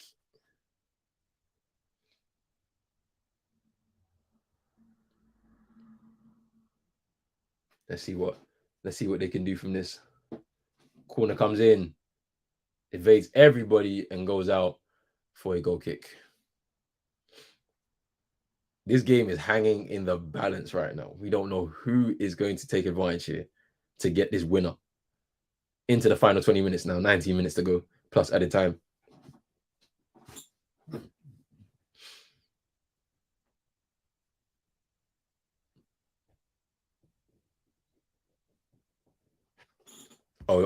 Check complete. Cool.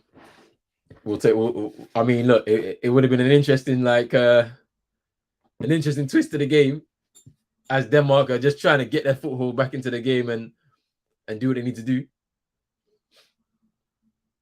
I can't lie to you.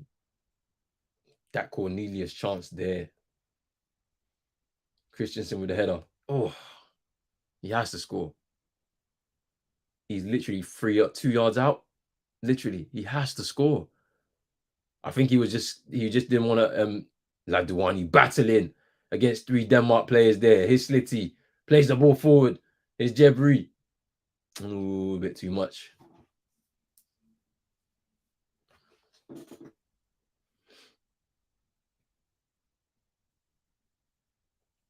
Cornelius didn't want to hit his face on the post, but it might have been, It might have been, I can't lie to you.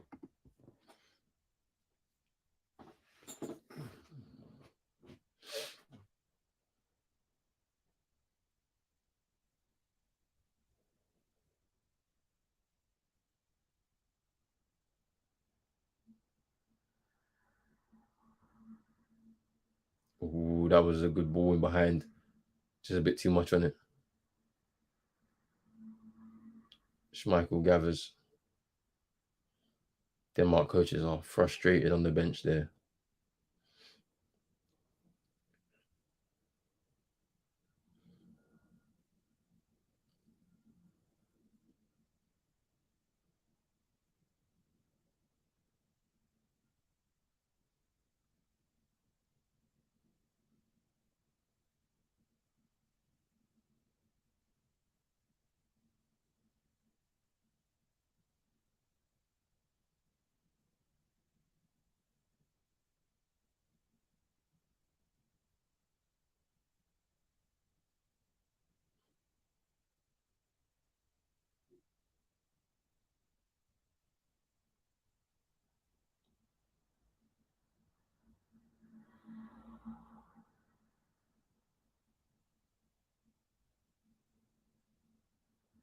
Oh no, they've given the ball away. His Damsgaard.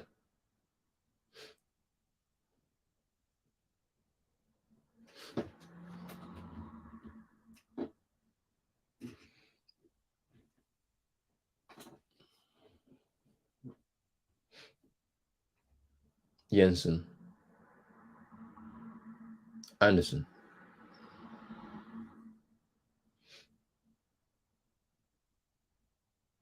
Good ball to Myla. Up towards Cornelius. Cross. Ooh. Tunisia. Get the ball away. Jebri tried to find Ladouani, who was trying to break forward from midfield. But yeah, you can see the tiredness is now creeping into the Tunisian side. Ladouani's not as energetic as he was in the first half.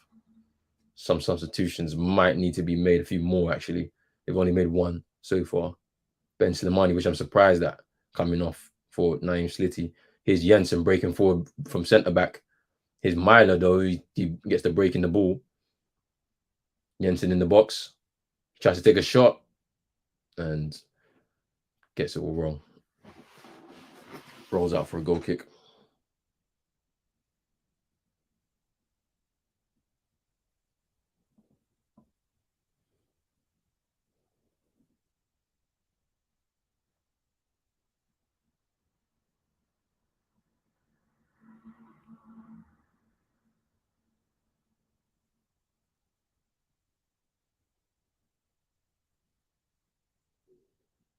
What are they doing? They may need to just make these substitutions now, because that's crazy. You've given the ball away here. Lindstrom nearly creating an opportunity for himself. Here's Mskani.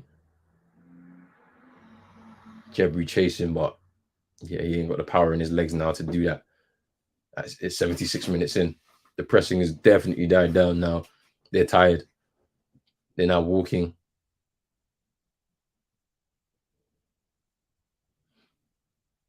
Denmark have enough opportunity here to really win this game if they want it. Ball from Jensen over the top into the hands of the keeper. Diamond.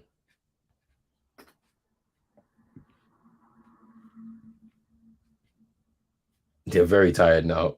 Tunisia, you can just see it. They're very tired now.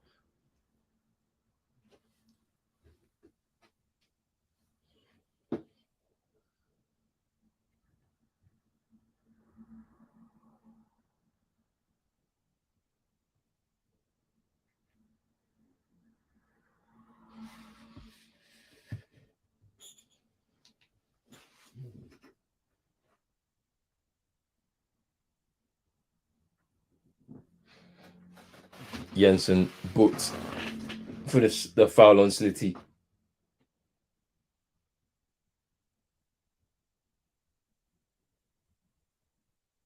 Here's Jebri. Oh, there was no. Oh, no, they're about to give the ball away. They have. It's Cornelius. He turns, gets fouled.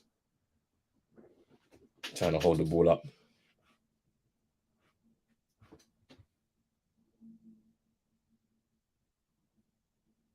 Oh, that's a poor ball from Anderson.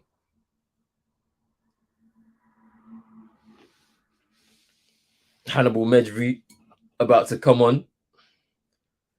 Manchester United player on loan at Birmingham City.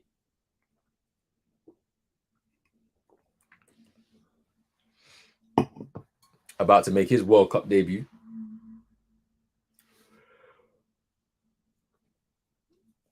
After making his AFCON debut earlier on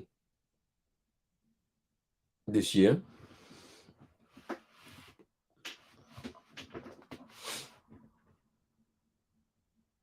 Oh, it's a double change for Tunisia, actually, which was needed, to be honest with you. Jebri's looking at the line, at the touch line. Potentially he's coming off. I don't think he wants to come off. Let's see. So Mskani coming off for Hannibal, the captain of the side. He's 32 years old now, as I mentioned before. He is their main guy as well. And yeah, Jebri's coming off as well.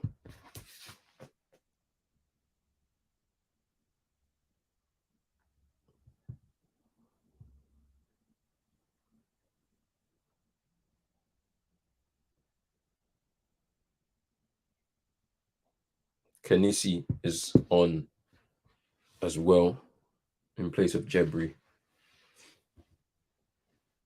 Final 10 minutes now, plus added time. Let's see if one of these teams can get a goal here to kind of kick off their campaign with a win.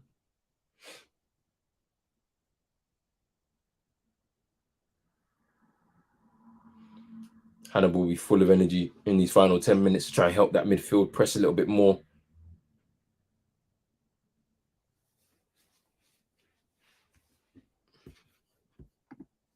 Yeah, I know. Yeah, don't, bro. This is why, like, I'm actually happy. I'm not like listening to the commentary. I'm happy because they don't know what they're talking about. And this is the thing. The same thing's gonna be like when Cameroon play or when Ghana play. Like, I'm good, man. I'm good.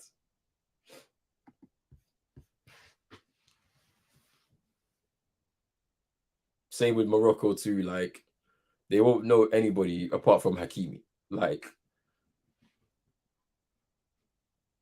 or Bufal, if he's even in the squad. I don't even know if he is. Or Ziyech. You know what I mean? That's all they'll know. Like, I know Ziyech is back in the squad because they changed their manager, so you know.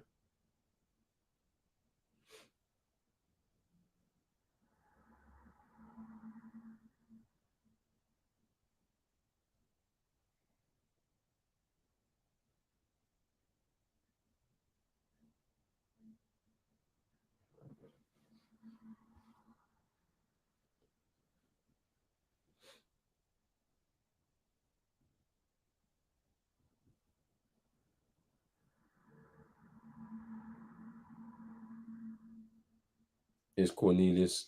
Good tackle there.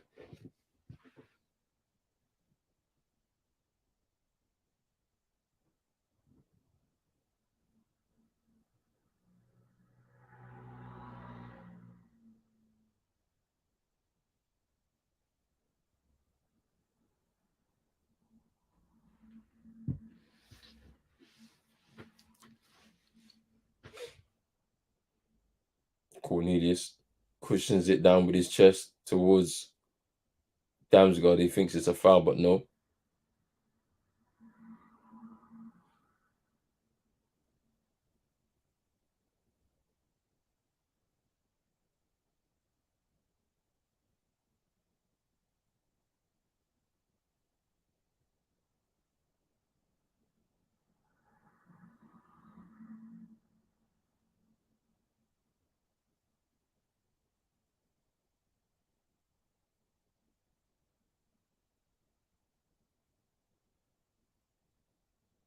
His minor, that's a great touch.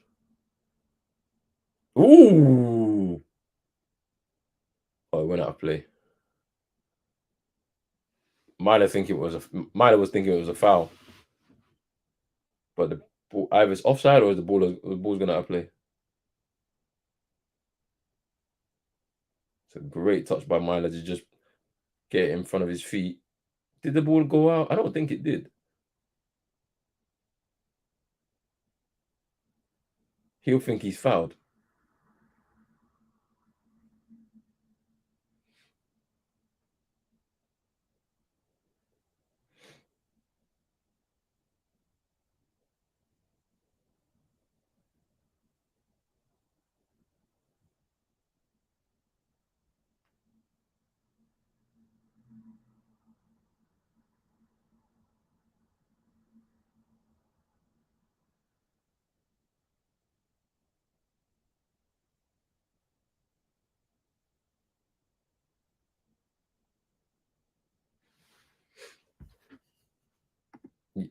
Yeah, I feel like it was a good challenge, but I don't wait. I don't even think it was a foul. I don't think they gave a foul or anything like that. I think it was just a.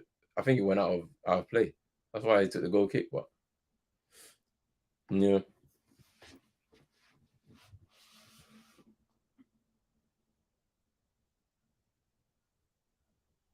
there's Hoiberg, Jensen.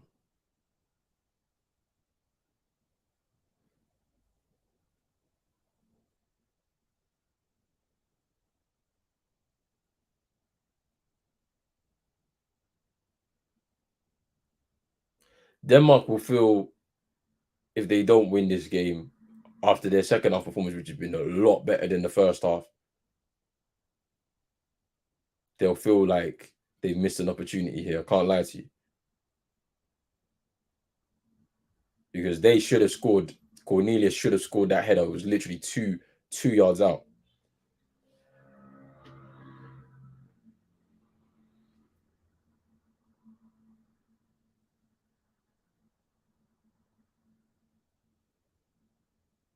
Ooh, that yeah.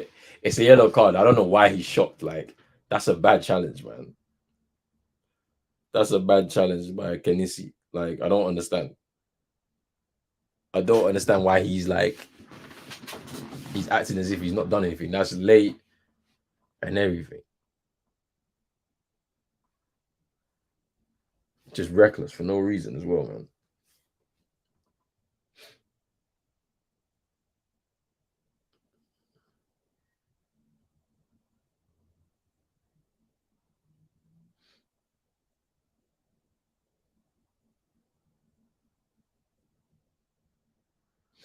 Here's Ladouani.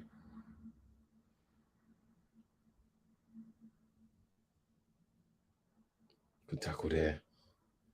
But Tunisia still have the ball though. Ladouani again. Hannibal.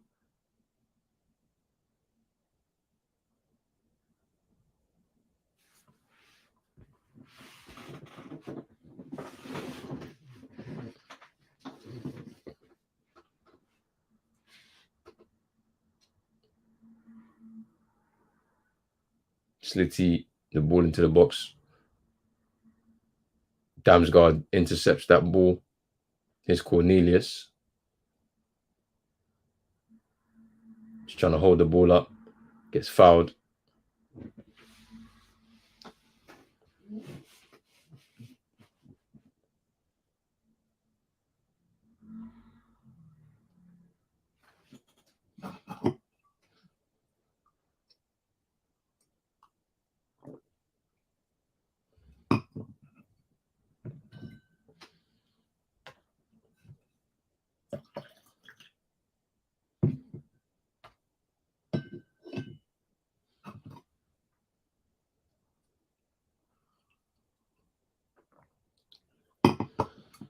Laduan coming off.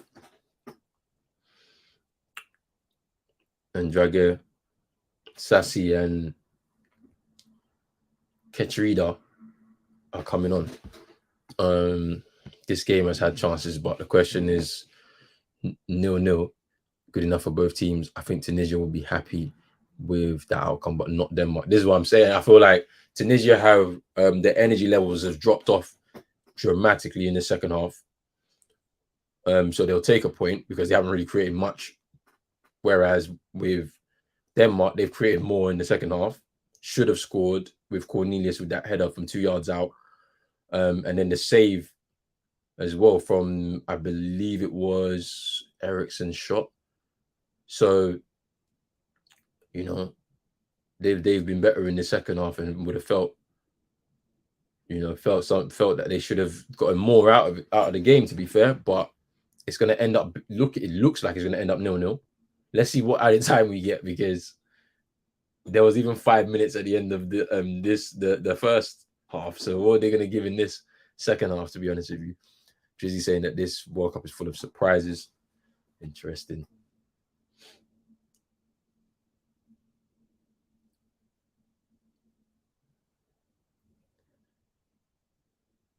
Slitty gets fouled. Nope.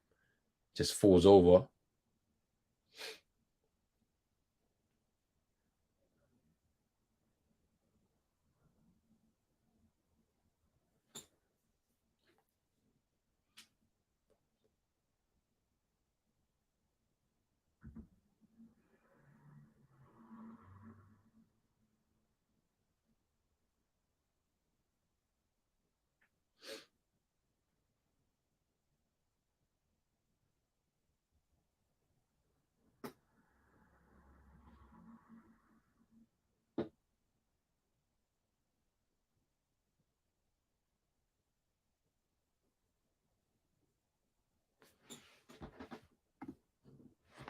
You say you're sleeping when the 1-1 was watching Clippers Pelicans. Also, man, like Kawhi at 3:30 this morning. Yeah, bro, you've not slept at all, boy. You better get a nap in before the next game. Mexico Poland should be lit in like just over. I see 5 minutes. Hey, 10 minutes of added time. 10 in this whole game is crazy. Yeah, I hope it's. Yeah, I mean, we'll see what happens with Portugal. So corner to Denmark though.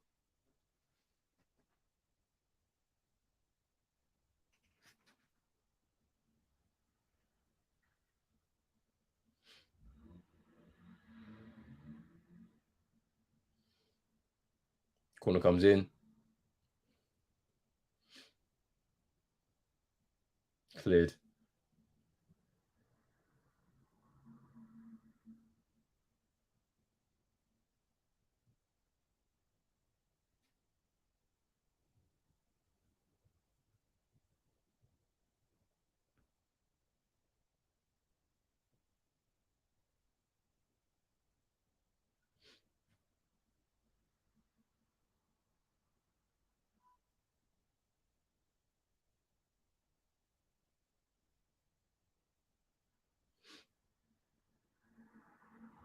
Yes, and with a long throw, Cornelius gathered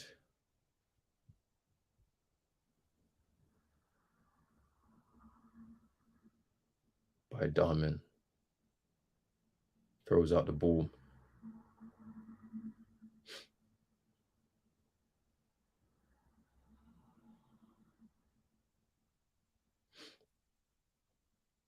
Cornelius keeps the ball alive. Is Myla. Tries to take a shot. He was running into traffic. I don't understand that. Oh no. Darwin tried to prevent a corner and gives a corner away. Tunisia will want a point out of this after the way that the second half has gone for them, where they're lucky to still be at 0-0.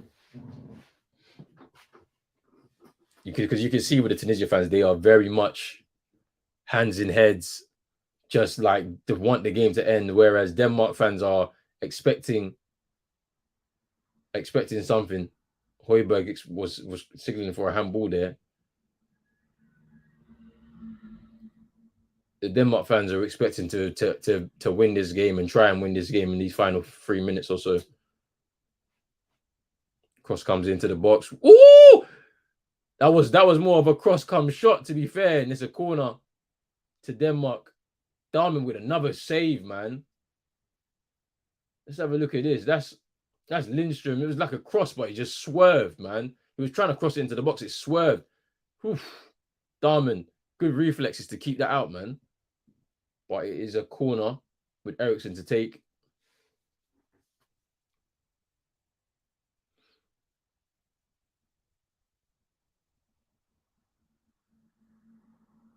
Possible penalty for the VAR. Oh, he's going to check for a penalty. A potential handball.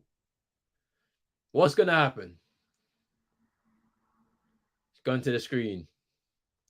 Where is the handball or the foul? Let's have a look. Nah.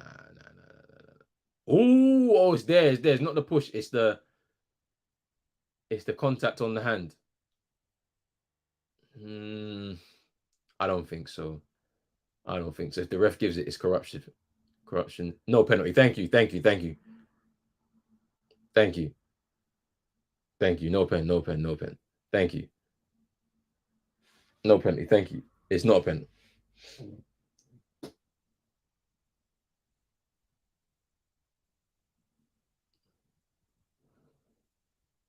Yeah. It's not a pen.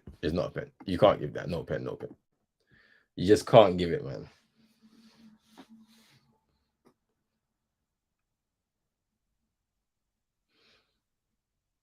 That's it, man. You didn't give the other one, so why would you give that one? That's what I'm saying. Have to be consistent.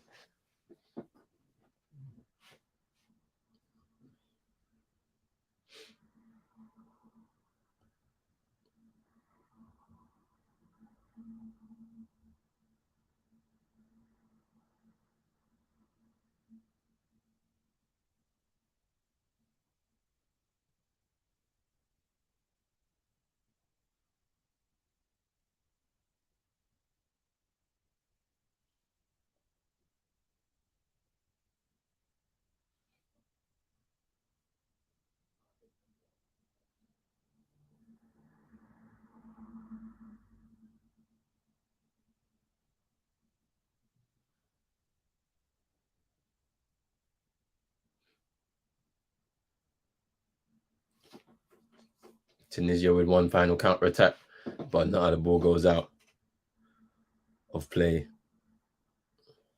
And it looks like this game is about to be done, really.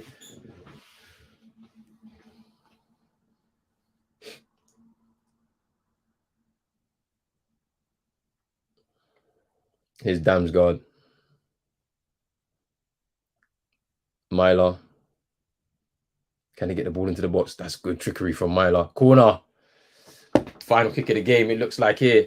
Tunisia want this game over right now so they can sneak away with a point in their first game after Denmark have largely dominated this second half here and unlucky not to even be ahead. Last kick of the game here.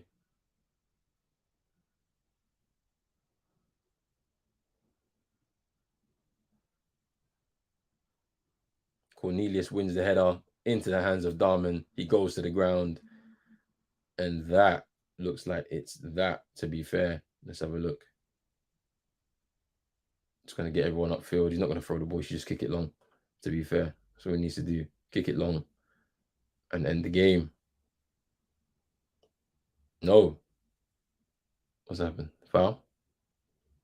Yeah, it's a foul. I know it's still on. Like I don't know what's going on here. I feel like for the VAR check, maybe he's added a little few extra seconds, but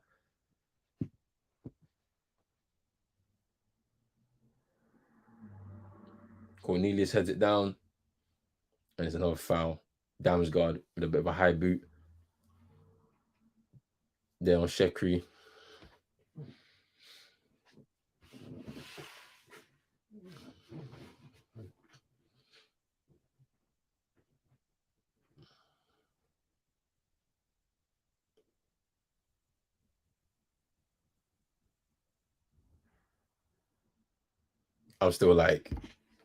It's still going for me, but I reckon after this kick is done. And yeah, that's it. That is it. 0-0. I think just assessing the game, first 20, 25 minutes, 30 minutes, Tunisia all over the Denmark team. But then they came back into the game, had a few chances themselves, halftime. The press, the energy in that second half for Tunisia died down. They really needed to make some changes a lot earlier on in the game to kind of refresh things. But they made them very late, maybe 75 minutes in, and it just was at that point they kind of died. Whereas on the other end, the Denmark team, they did really well. They had a few chances. Cornelius with that big chance from 2 yards out when that cross came in, where he hits the post, he should have scored that. The shots saved from Lindstrom and Eriksson in that second half. Darman did really well, justifying his place at number one. But it's a good result for Tunisia. You're right with that wow factor. Yeah, CM saying that shout out to Tunisia. Still, they did really well to grind out that point, and I think they'll be happy with that. Obviously, they got 2 tough games in the group still to play. They still have to play France and Australia, but we have to wait and see how that comes with them. But a good point for both sides to start off their campaigns. Yeah, it was a bit of a basketball game end to end, especially in that first half, to be fair. But yeah, we'll be back in about 50 minutes time. So we will actually be watching Mexico versus Poland. So it should be a great game as well. Make sure you stay around for that. 0-0 here. Not goals, but entertainment anyway in the game. Hopefully the next game has some goals and entertainment as well. In our third game of the day. Make sure you stick around for that. Make sure you hit that like button, subscribe button as well if you're new. Hit the notification bell and all that good stuff right there. I'm out. Peace.